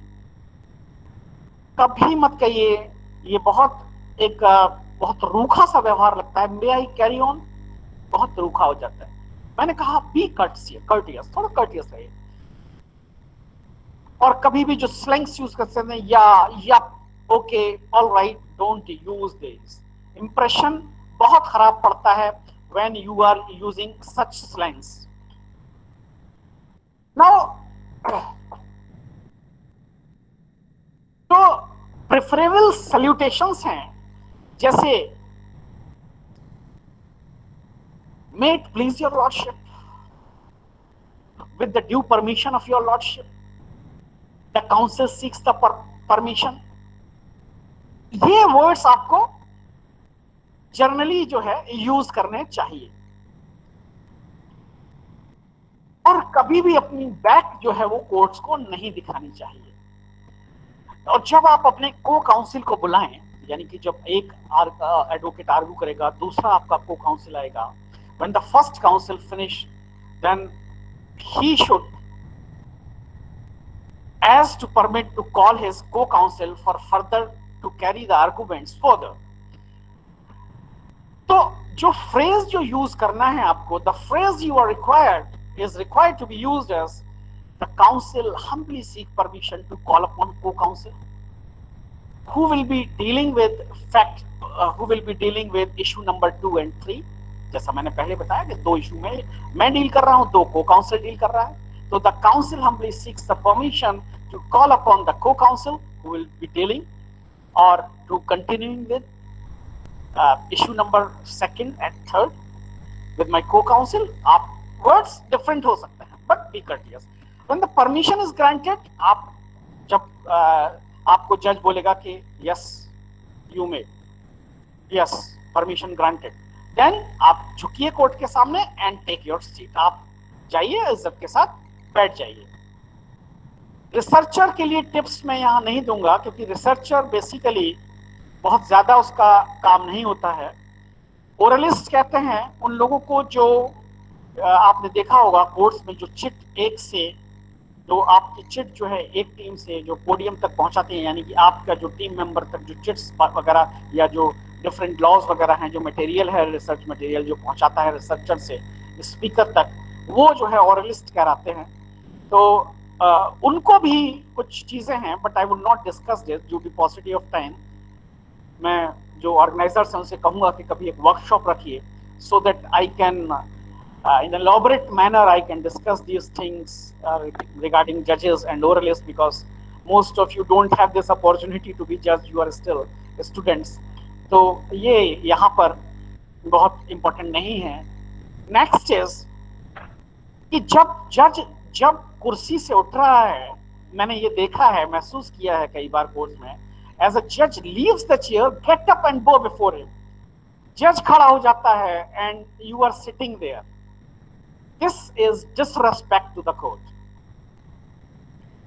दूसरी चीज, वेट फॉर द जज। कई बार मैंने देखा है कि जी काम खत्म, पार्टिसिपेंट्स ने बैग उठाया और भाग दिए। नो, वेट फॉर द जज to leave before proceeding out of the court room. आप कोर्ट रूम से निकलने से पहले वेट कीजिए कि जजेस पहले लीव करें and then you should leave. My dear friends, one of the important parts is that is memorials. बहुत इंपॉर्टेंट है मेमोरियल्स। देखिए मेमोरियल्स जो हैं, जनरली होता क्या है कि आप मेमोरियल्स पे ध्यान नहीं देते। मेमोरियल्स क्या है? They are the written submissions. Memorials जो है they are the written submissions which are made on behalf of the party to the जजेस। मैंने देखा है कि बोलते कुछ और हैं और मेमोरियल में कुछ और होता है। ऐसा नहीं होना चाहिए। या जो मेमोरियल में नहीं होता है, you are arguing, no it will not suffice the purpose. Your oral argument and your written submissions, they should be in hand to hand। It should not be like this that you are writing something and you are speaking something else। It should not be like that। So basically वो contentions हैं that you are orally presenting, these contentions in the written form which you are orally presenting before the judge। So this memorial generally एक universal, सभी का एक सा format होता है। और लैंग्वेज जो है that is legal and it contains facts of relevant cases that suppose the contentions that are drafted. अब इसके कंटेंट्स क्या क्या रहेंगे मेमोरियल के? देखिए, मेमोरियल के जो बेसिकली जो मैंने बताया, जैसे कि अभी एक यूनिवर्सल फॉर्मेट रहता है, और जो कंटेंट्स हैं मेमोरियल के वो डिफरेंट हेड्स में डिवाइड कर सकते हैं। जैसे कवर पेज, सबसे पहले एक कवर पेज रहेगा, देन उसके बाद जो नेक्स्ट होगा वो टेबल होगा कि क्या क्या कंटेंट्स हैं, देन इंडेक्स कि आप क्या क्या आपने अथॉरिटीज साइट किए हैं, यानी कौन कौन से केसेस हैं, उनका सब का अल्फाबेटिकल ऑर्डर में आप पूरा इंडेक्सिंग करेंगे। देन उसके बाद जो नेक्स्ट और बहुत इंपॉर्टेंट चीज है, that is statement of jurisdiction, यानी जुरिसडिक्शन आपका क्या, आपको कहां से जुरिसडिक्शन मिल रहा है, किस सेक्शन से, किस आर्टिकल से, कौन से प्रोविजन से लॉ के जुरिसडिक्शन मिल, आपका जुरिसडिक्शन कहां से ड्रॉ कर रहे हैं, you have to mention it. Then statement of facts, उसके बाद आप ब्रीफ फैक्ट्स केस के, ऐसा नहीं है कि जो वहां पर जो प्रॉब्लम आपको दी गई है वो आपने प्रॉब्लम जस्ट के तस वहां चस्पा कर दी। It should not be the practice of cut copy paste, no, it should not be like this. Generally मैंने ये देखा है कि ऐसा करते हैं, but you have to mention these facts in your own language. Then statement of issues, मैंने अभी जैसे बताया कि issues जिसको हिंदी में कहते हैं वाद बिंदु, statement of issue यानी जो आपका arguments रहेंगे, they are all revolving around, जैसे एक न्यूक्लियस के आसपास एटम में सारे न्यूट्रॉन प्रोटॉन्स घूमते हैं, ऐसे ही इश्यूज के आसपास whole of your argument will revolve around these issues. ये सारा जो आर्गुमेंट्स होंगे, ये इसलिए इश्यूज बहुत इंपॉर्टेंट है। और इश्यूज को स्टार्ट करते वक्त generally when I used to take workshop, because तो वहां मैं एक्सप्लेन करता हूँ कि कैसे इश्यूज फ्रेम किए जाएं। कभी फिर से हमें मौका मिलेगा तो आई विल जो है definitely be discussing these things. Then next will be the summary of argument. फिर arguments को summarize करेंगे। कई बार जज आपके पूरे जो है arguments नहीं पढ़ते हैं, summary ही सिर्फ देख लेते हैं, इसलिए summary को भी बहुत ध्यान से बनाना चाहिए।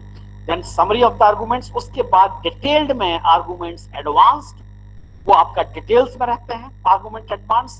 यही contents generally, ये universal format, यही memorials में आपके, यानी जो आपके रिटन सबमिशंस हैं उसमें यही फॉलो होता है। और सबसे बाद में आप प्रार्थना करेंगे कि आपकी प्रेयर होनी चाहिए कि आपको क्या रिलीफ, कोर्ट से आप क्या अपेक्षा कर रहे हैं, what relief you are seeking from the court, that is included in the prayer. So this is all about my dear friends, this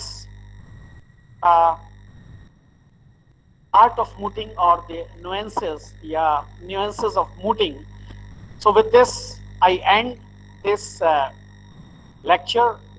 Thanks a lot, all of you, for listening patiently. Hope, my dear friends, that you would have enjoyed this.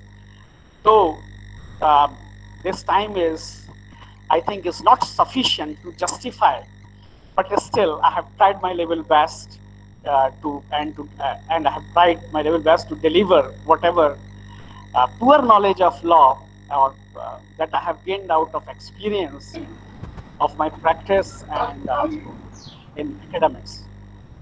So, Sagar sir, should we move to next question answer session? Yes, sir. Sunil sir, Sudeep sir, is there any questions to be asked from sir? The students can ask the questions. Yes, sir. In this session, question answer session, student can ask their questions and clear their doubts. जिन्हें question पूछना है वो पहले अपना वो visible होंगे और फिर उसके बाद क्वेश्चन पूछेंगे। जी। Students, is there any question, pupils? Don't hesitate. आप hesitate नहीं होना है। अगर lawyers questions नहीं करेंगे तो कौन करेगा भाई? तो start inculcating of this habit of asking Sunil questions. sir, I always used to encourage my pupils for asking questions. Any questions? सब कुछ समझ में आ गया? कोई क्वेश्चन नहीं है? आपने सर बहुत अच्छे से समझाया है, लेकिन सर मुझे एक क्वेश्चन आप है पूछना है। बिल्कुल sir, you have just said that the moot court problem may be of two types. First is the at appellate level, and second is the trial level. So when in the issue of the problem, moot court problem, there is a one issue regarding the jurisdiction. When the question is trial court in nature, when the question मतलब जब issue है वो उसमें itself jurisdiction का मामला involve है, तो फिर वो बच्चे जो हैं वो मूट कोर्ट में जुरिडिक्शन में कैसे क्या लिखेंगे? देखिए, jurisdiction clause जो है sir, so far as this statement of jurisdiction is concerned, देखिए अगर हम क्रिमिनल प्रोसीजर, अब सवाल देखिए, अगर हमारी प्रॉब्लम क्रिमिनल लॉ से रिलेटेड है तो जुरिस्डिक्शन के डिफरेंट प्रोविजंस जो हैं वहां मेंशन हैं क्रिमिनल प्रोसीजर कोड में, क्योंकि जितना भी ट्रायल लेवल का है, जो ट्रायल कोर्ट्स का है, चाहे देखिए जहां अपीलेट जुरिस्डिक्शन है, जहां तक अपीलेट जुरिस्डिक्शन का सवाल है, क्रिमिनल प्रोसीजर कोड में ही डिफरेंट प्रोविजंस आपके हैं, जहां जैसे विच गिव यू, देखिए जुरिस्डिक्शन होता क्या है? What is jurisdiction? Jurisdiction means that you have a right to put your case under that particular law before the court, जहां आपका अधिकार है कि आप इस चीज को कोर्ट के सामने रख सकते हैं। तो ये अधिकार ऐसा नहीं है कि आप कहीं से भी ड्रॉ कर सकते हैं, ये तभी होगा जब when it is provided under that particular law। तो मान लीजिए अगर क्रिमिनल की समस्या है, क्रिमिनल लॉ से रिलेटेड है, तो सीआरपीसी के डिफरेंट प्रोविजंस हैं which provide that session court की अपील, या जैसे मैंने अभी कहा कि यहाँ पर अगर एसीजीएम की अपील है, यानी एसीजीएम का कोर्ट से अगर कोई केस है जहां आपको रिलीफ सही नहीं मिला है, तो you can move to the district court, या वहीं पर आपको प्रोवाइडेड है कि आप डिस्ट्रिक्ट कोर्ट से रिलीफ नहीं मिला है तो you can move to the high court. Different provisions of criminal procedure code speaks about it. तो वहां से आप उस प्रोविजन को मेंशन करेंगे कि ये किस पर्टिकुलर प्रोविजंस में आपको दिया गया है, किस पर्टिकुलर प्रोविजन में ये आपको प्रोवाइडेड है। इसी तरह उसके बाद में मतलब सॉरी सर, मैं इंटरप्ट कर रहा था, मैं फिर उसके बाद में मतलब जो मेमोरियल्स में इतना ब्रीफ देने के बाद में फिर जब आप उसमें डिटेल आर्गुमेंट रहता है तो फिर आप वहां पर अच्छा खासा आप डिटेल में आप बात कर सकते हैं। जी बिल्कुल। और जुरिस्डिक्शन का ऐसा ही नहीं कि आपने जुरिस्डिक्शन दे दिया, सबसे पहले जज का जो सवाल होता है कोर्ट रूम में कि भाई आपका इस यहाँ जुरिस्डिक्शन क्यों है, आप इसमें क्यों गए, आप वो पर्टिकुलर प्रोविजन था आप उसमें क्यों नहीं गए। तो this is why I have just asserted कि आपको जो है कमांड होना चाहिए, you should have a command on law. अब मान लीजिए अपीलेट कोर्ट, ये तो जैसे अभी सबने कहा ट्रायल कोर्ट का, अब मान लीजिए अपीलेट कोर्ट का है, हाई कोर्ट का है, तो वहां पर आपको पता होना चाहिए, जैसे अगर सिविल से रिलेटेड है तो वहां डिफरेंट है। आप जब सिविल में ऑर्डर्स पढ़ेंगे, डिफरेंट ऑर्डर्स पढ़ेंगे या डिफरेंट सेक्शंस, जैसे सेक्शन 96 ऑनवर्ड्स, या जो ऑर्डर 41 से शुरू हो जाता है, फर्स्ट अपील, सेकंड अपील, और फिर ऑर्डर 45 जो सिविल प्रोसीजर कोड का है, जहां की अपील्स टू सुप्रीम कोर्ट है, तो वहां different rules are framed there. तो वहां you should have the knowledge of those provisions, कि वहां आपको एक्सॉस्टिव नॉलेज होनी चाहिए, तो बहुत अच्छा। और इसीलिए मूटिंग बहुत जरूरी है। देखिए यही काम आप करेंगे जाके कोर्स में, और ये आप यही सीखे जा रहे हैं, कितनी अच्छी बात है। And with so many experienced peoples, so I think that sir, yes sir, clear sir, thank you sir, thank you. So any questions from the students? any other questions? देखिए कभी क्वेश्चन पूछने में मैं अपने स्टूडेंट से भी कहता हूँ कि क्वेश्चन पूछने में कभी मत घबराइए। ये आपकी जो एज है ये पूछने की और समझने के लिए है। आप अभी नहीं पूछेंगे तो कब पूछेंगे? I would be very happy if you will any of you will ask anything. Yes, Priyanshu Ocha. Good morning, sir. Good afternoon, sir. Very Sir, good afternoon, Priyanshu.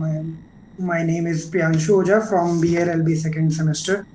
Sir, my question is that there is also a researcher test in the moot proposition, researcher test. So how can we prepare for researcher test and what are the questions that can be asked there? Okay, very good. Priyanshu, first of all, your question is very good and सबसे अच्छी बात यह है कि आपने question पूछा. देखिए Priyanshu, definitely आप जब भी पार्टिसिपेट करते हैं तो मुझे लगता है you are always in the you are playing the part of the researcher, isn't it? Yes, sir. And हाँ, तो देखिए प्रियांशु, अलग अलग है, अलग अलग यूनिवर्सिटीज का, अलग अलग मूड्स का, सबका अलग अलग होता है. रिसर्चर टेस्ट जनरली, जैसे अभी मैंने आपसे कहा, because mooting is a part of, ये पार्ट ऑफ प्रैक्टिस है, ये क्लिनिकल लीगल एजुकेशन का पार्ट है. Whatever you are studying in the theory, you are putting it in the process, in the practice. So this is a way to bridge the gap between theory and practice. तो हमेशा जब भी, suppose कीजिए, अब मैं एक उदाहरण की, आपकी प्रॉब्लम मान लीजिए आप मूटिंग के लिए जा रहे हैं और that problem is based on constitutional law. तो देखिए जितना भी जो अच्छे मूड्स वगैरह होते हैं या जो कायदे के मूड्स होते हैं, देखिए मैं सारे मूड्स की बात नहीं कर रहा हूँ, लेकिन जो अच्छे मूड्स होते हैं वो ऐसा नहीं होता कि they are asking anything. Suppose कि आप जो है आपकी प्रॉब्लम है कॉन्स्टिट्यूशन से related and they are asking about the Indian penal code, because that's the criminal law, that's entirely different. Yeah, they are asking from the contract law, which is not related to your problem. तो आपको जो limited रहना है वो constitutional law से रहना है. या अब देखिए मान लीजिए यही कॉन्स्टिट्यूशन के साथ साथ अब आपका अपीलेट कोर्ट में है, तो अभी जैसे मैंने बताया कि जो प्रोविजंस हैं अपील से रिलेटेड, जैसे ऑर्डर 41 to 45, अब हाई कोर्ट की भी हो सकती है, सुप्रीम कोर्ट की भी हो सकती है. इट इज फर्स्ट अपील, और फर्स्ट अपील कई बार ऐसा होता है कि वो डिस्ट्रिक्ट कोर्ट में ही लाई करती है, कोई जरूरी नहीं कि फर्स्ट अपील जो है वो वहां लाई करे, हाई कोर्ट में ही लाई करे. तो फर्स्ट अपील तो कहीं भी हो सकती है. It depends upon the case to case, it varies from case to case. तो वहां आपको लिमिटेड रहना है. अब जैसे मान लीजिए आपकी कॉन्स्टिट्यूशन लॉ की प्रॉब्लम से, सबसे पहले आपको फंडामेंटल राइट्स पता होना चाहिए. अब जब फंडामेंटल राइट्स की बात कर रहे हैं तो फंडामेंटल राइट्स और directive principles they are hand to hand. आपको पता होना चाहिए, आपको पता होना चाहिए हिस्ट्री उस पर्टिकुलर लॉ की, that how this particular law come into being. तो रिसर्चर का काम इनफैक्ट सबसे ज्यादा मेहनत का काम है, और सबसे ज्यादा, जैसे एक उदाहरण मैं आपको छोटा सा देता हूं. Once I was adjudging one of the moot courts which is based on constitutional law, and one of the participants, one of the speaker was discussing about the Article 21 of Indian Constitution. Article 21 क्या कहता है? Article 21 कहता है no person shall be deprived of his life and liberty except according to procedure established by law. This is what the Article 21 says. Yes, sir. My dear friends, my question to him was that ये कहां से लिया गया है, from where this particular term procedure established by law has been taken. अब see, my question was कहां से लिया गया है. तो now you should know the history. तो वहां अगर आपने डीप में पढ़ा है इसको, Article 21 is one of the very important articles. तो वहां it has been borrowed from a Japanese constitution, the procedure established by law. अच्छा भाई, why it is not a due process of law? If it would have been the due process of law, whether it would have made any difference. Now here, if you have not gone through the cases right from A.K. Gopalan, 1950, to this Maneka Gandhi's case, then you would not be able to answer this question. So, Priyanshu, जहां भी आप जिस particular law पर argue कर रहे हैं, you should be well versed with that particular topic, that particular law. Okay, sir. I think your question is answered, Priyanshu. Yes, sir. Yes, sir. Very, very Okay, good. Priyanshu. Thank you so much, Very sir. good, Priyanshu. Any other question? और कोई सवाल कोई पूछना चाहेगा?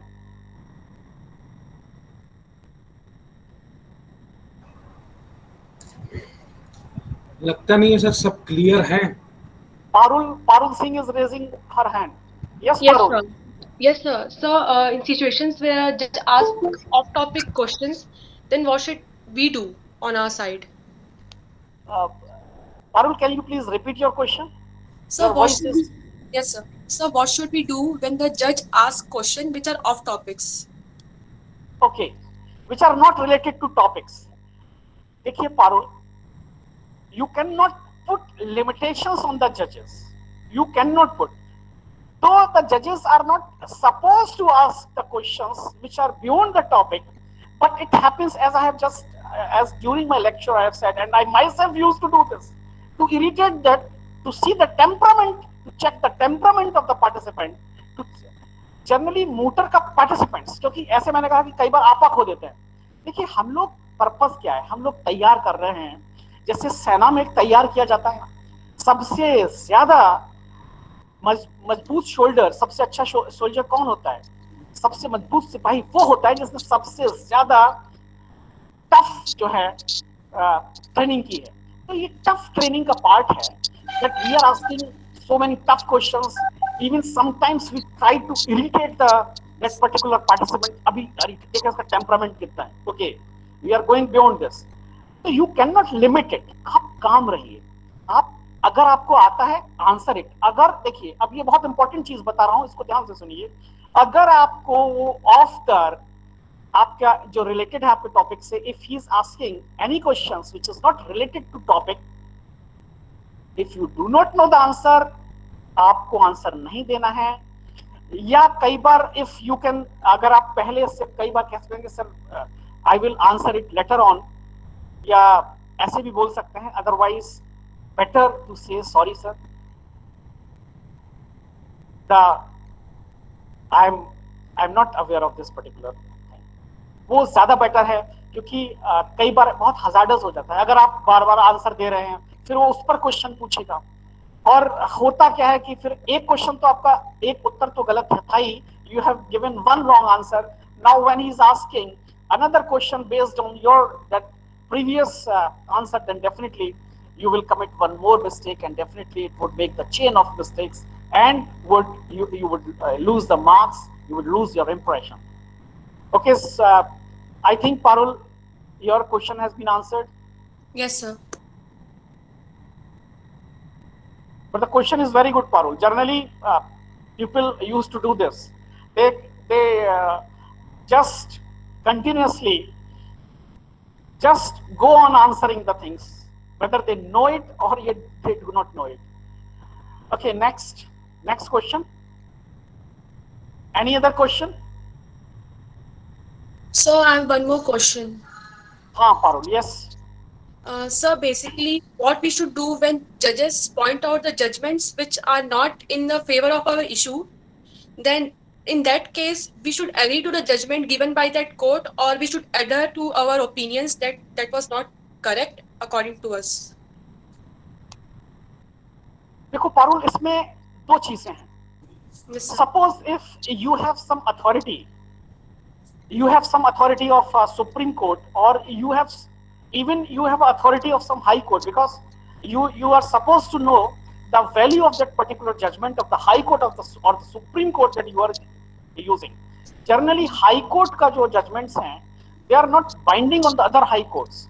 Suppose the problem is, or that is related to some case which is sub judice before Supreme Court. Now, if you are giving some कोई आप high court को side कर रहे हैं, तो डेफिनेटली ऐसा नहीं है कि उसका कोई वैल्यू नहीं, it has a persuasive value. लेकिन उसके साथ साथ देखिए, यही एक आर्ट ऑफ वोटिंग में ये भी आता है, जैसे मैंने कहा कि आपको परसुएसिव आपको सीखना पड़ेगा. और ये जैसे पारुल, डेफिनेटली कहीं ना कहीं आपके मन में बहुत अच्छे I can use the word, बहुत एक अच्छे अंकुर पल्लवित हो रहे हैं, जहां बिकॉज आपको कैसे परसुएड करना है ये आपके मन में कहीं जहन में आ चुका है. एंड डेफिनेटली तो देखिए, आपको जब जैसे मैंने पहले कहा था कि अगर आप 4 साल के बच्चे को परसुएड नहीं कर पा रहे हैं, तो how can you persuade the जज. तो ये आर्ट ऑफ परसुएशन है. अब now whether you are persuading him on the basis of some authority you have of the High Court, अगर सुप्रीम कोर्ट की अथॉरिटी है तो because as per article 141 of Indian constitution that would be a law of land. तो definitely मुझे लगता है कि जज को सुनना चाहिए. अगर अच्छा जज है तो definitely he will appreciate that if you are giving some authority. But still there are some जजेस, they have their own opinion, और जैसे आपने कहा वो मान नहीं रहा है. तो देखिए अब यहाँ पर आपके सामने दो चीजें हैं, या तो आप बात पर अड़िग रहिए या आप सबमिसिव होकर आप चेंज हो जाइए. अगर आप अड़िग रहना चाहते हैं तो जैसे during my lecture I have said, बहुत पोलाइट मैनर में, बहुत रेस्पेक्टफुल मैनर में आप just stay to your point. ऐसा नहीं गुस्से से, स्माइलिंग फेस, है ना, ऐसा नहीं कि गुस्से से मेरी बात क्यों नहीं मान रहे हो. Not in the authoritative way but in a very submissive manner, in a very respectful manner, adhere to what you are saying. But ऐसा नहीं है कि adhere करे रहना है if that is not based on reasoning or that is beyond the reason, because law is nothing. देखिए law है क्या.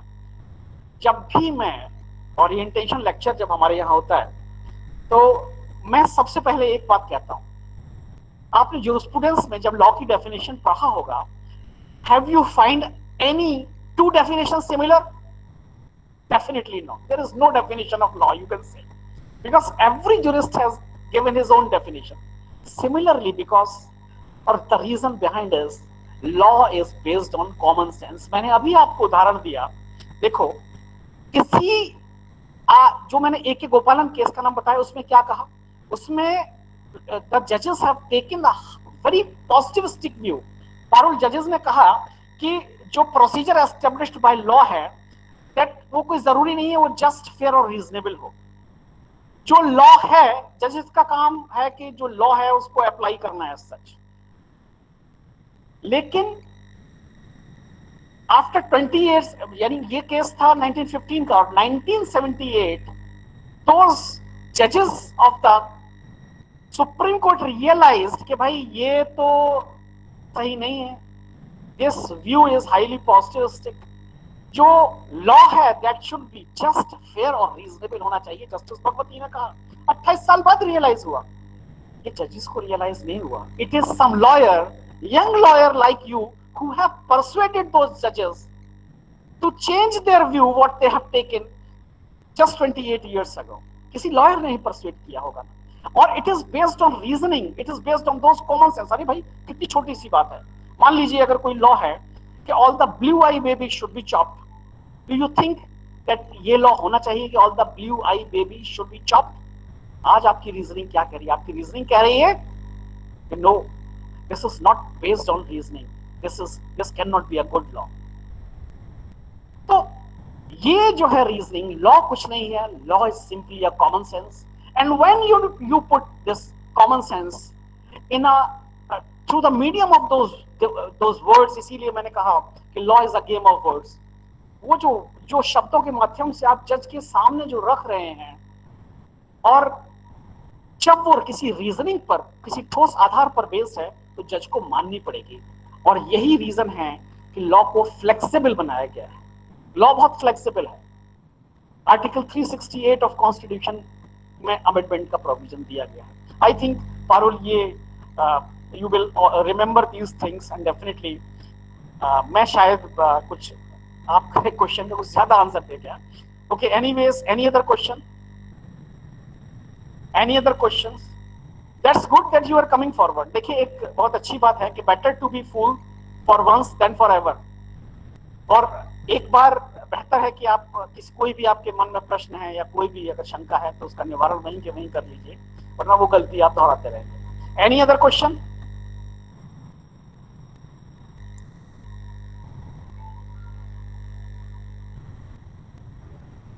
Yes, Faiz. हाँ सुदीप सर. सर हाँ फैज. सर जब कभी हम किसी केस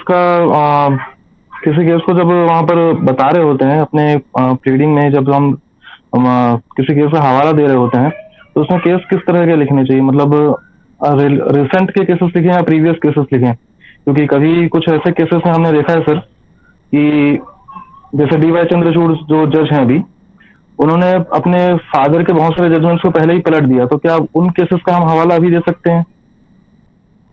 देखिए, बहुत सारे ऐसे उदाहरण हैं और आपने पढ़े भी होंगे। जैसे उदाहरण के तौर पर मैं, चाहे वो लॉ रिलेटेड टू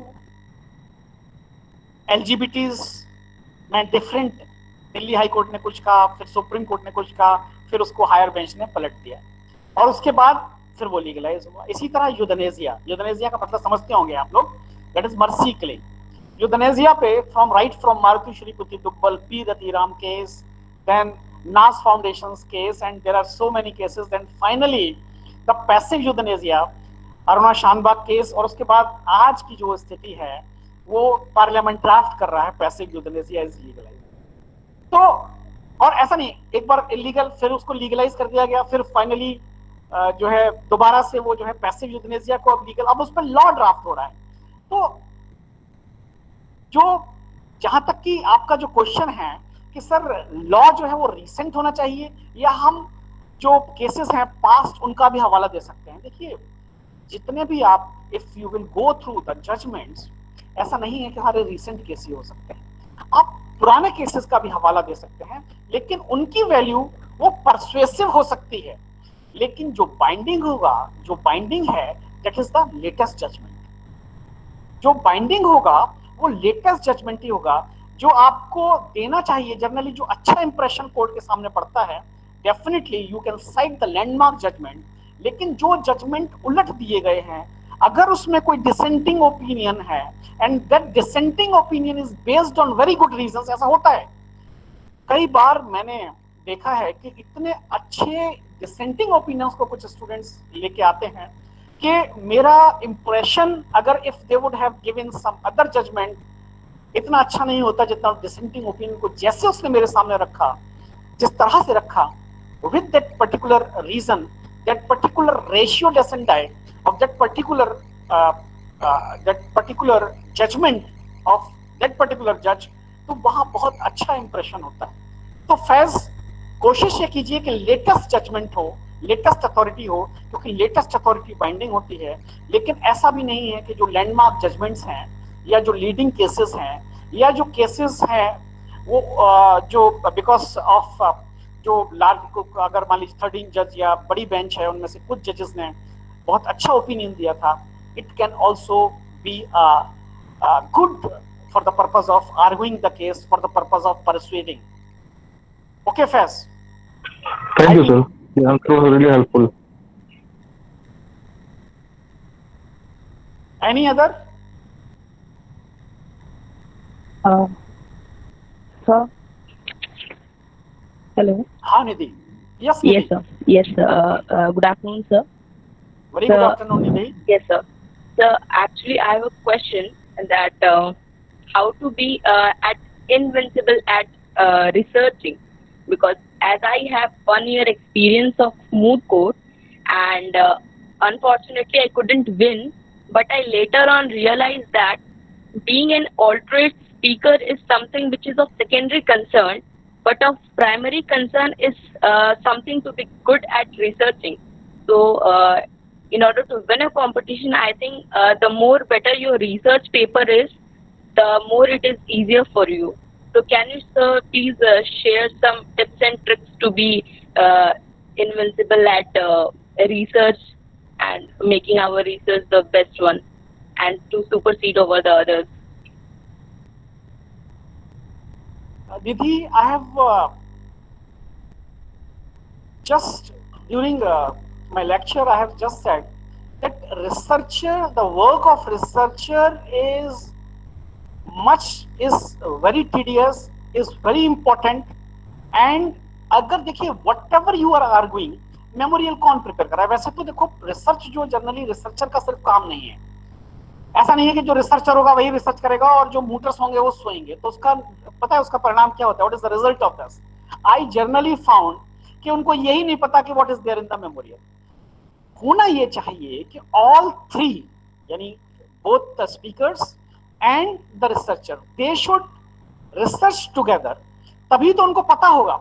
जैसे मैंने अभी कहा कि this questions that which is the origin of this this phrase under Article 21 procedure established by law, and this question has been answered by the researcher.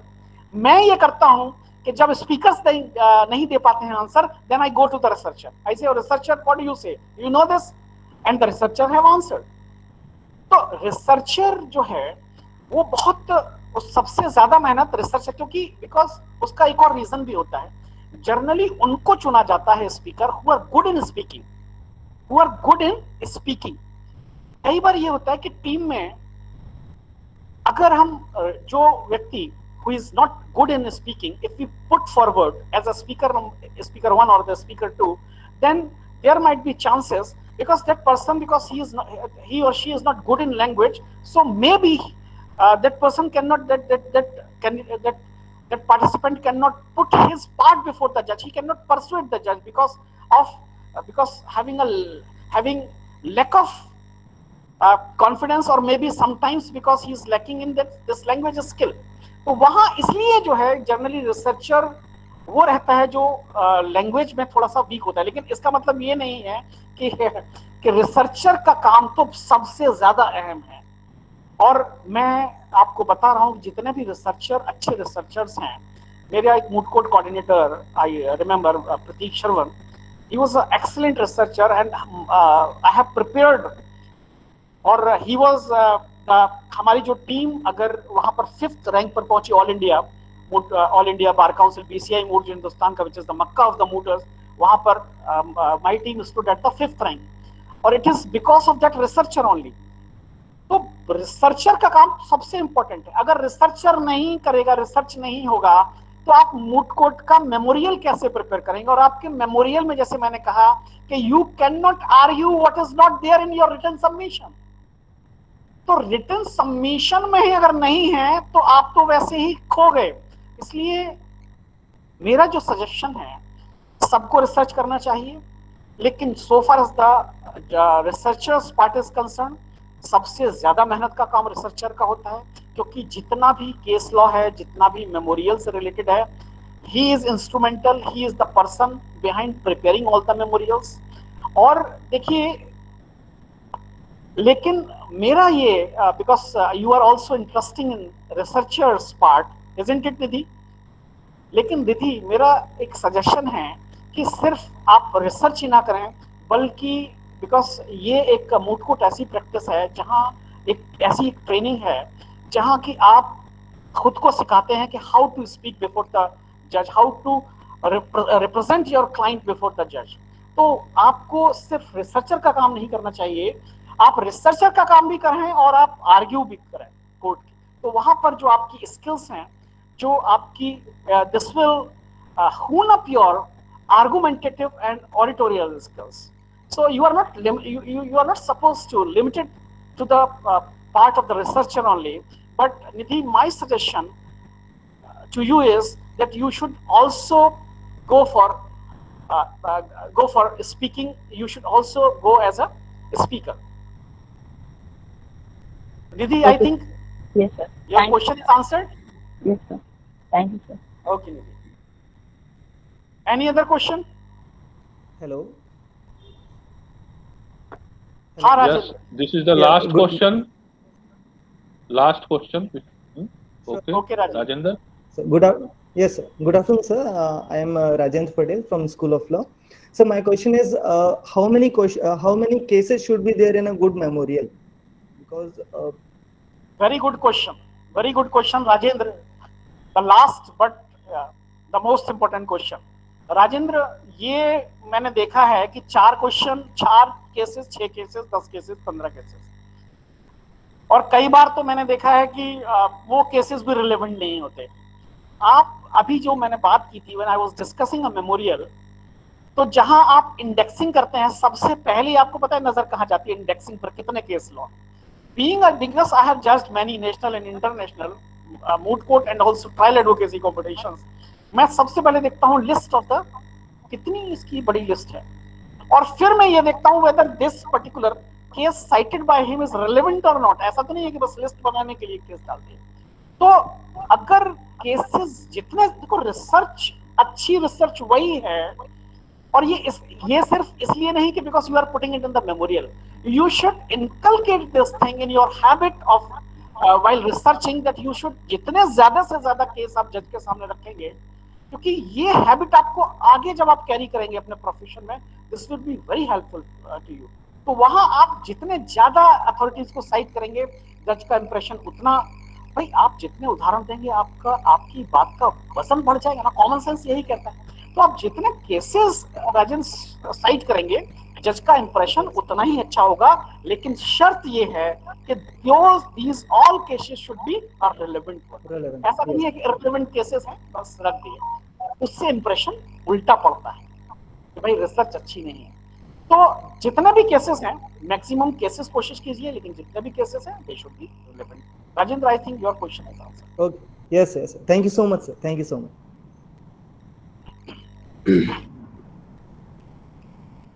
Sudeep, continue. Taking the program forward, now I would like to call Miss Sumedha Tiwari, Assistant Professor, Department of Law, for vote of thanks.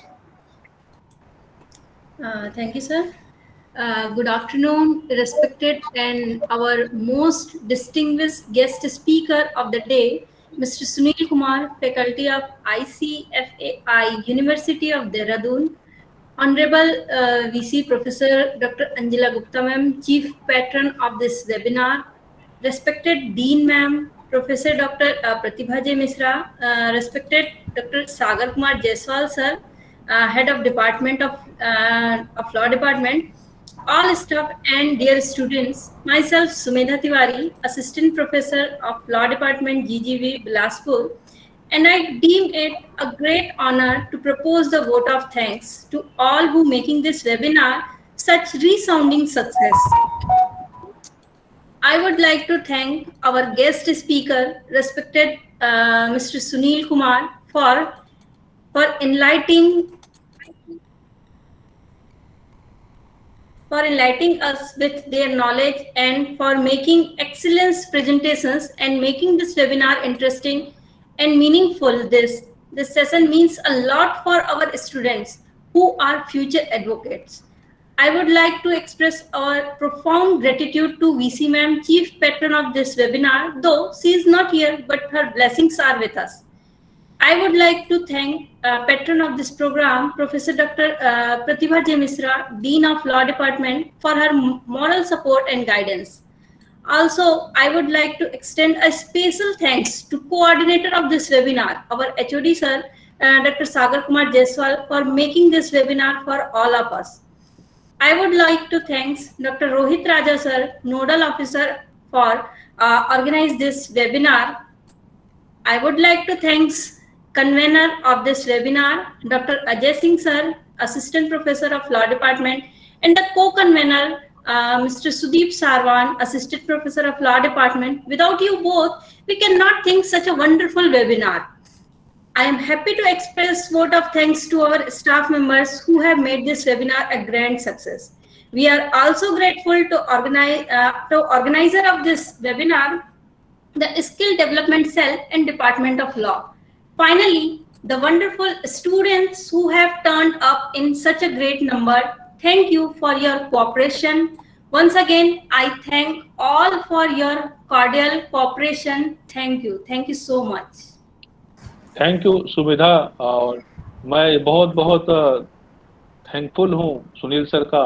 और आपने sir जो है सच कहा, और कि मतलब जो है कि मूड कोर्ट जो है किस तरीके से हमारे हैं क्लिनिकल एजुकेशन के रूप में मतलब जो है काफ़ी इम्पोर्टेंस एज्यूम कर लिया है। और निश्चित रूप से आज का जो लेक्चर्स था आपका वो इतना वंडरफुल और इतना वैल्यूएबल्स था। आई think that my all students जो हैं वो जरूर से बेनिफिटेड हुए होंगे, और वो आगे भी उनको जो है समय समय पर उनको अच्छी ज्ञान मिले। निश्चित रूप से कभी भी वर्कशॉप में कराऊंगा तो आपको जरूर इनवाइट करूंगा, क्योंकि आपसे अच्छा जो है मैं जानता हूं आपको पर्सनली रूप से, क्योंकि मुझे मालूम है कि मैं आपके साथ में जब बीसीआई की जब ऑल इंडिया जो है बीसीआई मूड कोर्ट कॉम्पिटिशन्स हो रहे थे, तो किस तरीके से जो है आप और हम लोग जो सारे टीम्स जो हैं वहाँ पर इक्फा यूनिवर्सिटी में किस तरीके से भाग भाग करके के काम करते थे। सो एट दैट टाइम मैं मूड कोर्ट को उतना कभी सीरियसली नहीं लिया, पर यहाँ आने के बाद में जब मैंने यहाँ की जिम्मेदारियों को से मतलब जो एहसास हुआ तो मुझे समझ में आया कि नहीं, ये this is too much important thing. ये सारी चीजें तो चलती रहेंगी, बट ये चीजें भी बच्चों के अंदर में मतलब जो है अगर स्किल जो है अगर डेवलप नहीं हो पाए तो आफ्टर ऑल जो एक्सपेक्टेशंस हैं हमारे बार के तरफ से और हमारे जो है बेंच के तरफ से कि हमें एक अच्छा आउटपुट चाहिए, हमें एक अच्छा इंग्रेस चाहिए इंस्टीट्यूशन से, ताकि वो आने वाले जो समय है उनको रिप्लेस कर सके। जो वहाँ काम करने वाले जो जजेस हैं भाई, उनकी रिप्लेसमेंट कैसे होगा अगर हमारी आउटपुट अगर अच्छी नहीं होगी तो इस पॉइंट ऑफ व्यू से फिर मुझे जो है सबसे एक्सपीरियंस्ड पर्सन्स जो हमारे साथ में काम किए हैं, और मैं आपके जो है लेबर्स जो आप वहाँ पर बिताते थे बच्चों के साथ में जो आपका लगातार इंटरेक्शंस होता थे वो सब मैं वॉच करता था। मुझे जो है मुझे वही बहुत कुछ खींच लाया, मुझे याद भी आ गई। और आपके साथ में अब आज जो है वेबिनार में बिताने के बाद में अपने पुराने दिन भी ख्वाहिश के कुछ याद आए, कुछ वो हसीन और अच्छे पल जो है। मुझे बहुत अच्छा लगा सर आप हमारे साथ में आए, so I am very much thankful and also thankful of all जो मेरे कलीग्स हैं, मेरे जो टीम है, और वो उनके लिए भी मैं बहुत थैंकफुल हूँ कि उन्होंने जो है मुझे बहुत सपोर्ट किया। और खास तौर से हमारे जो बच्चे हैं वो समय समय पर जो है मेरे गाइड का मेरे मेरे जो अनुभव है उनका वो फायदा उठा रहे हैं, और बड़ी संख्या में आपको उन्होंने सुना, मैं उनके लिए भी बहुत बहुत थैंकफुल हूँ। तो सुदीप सर मतलब जो है कुछ कहना चाहेंगे, है ना?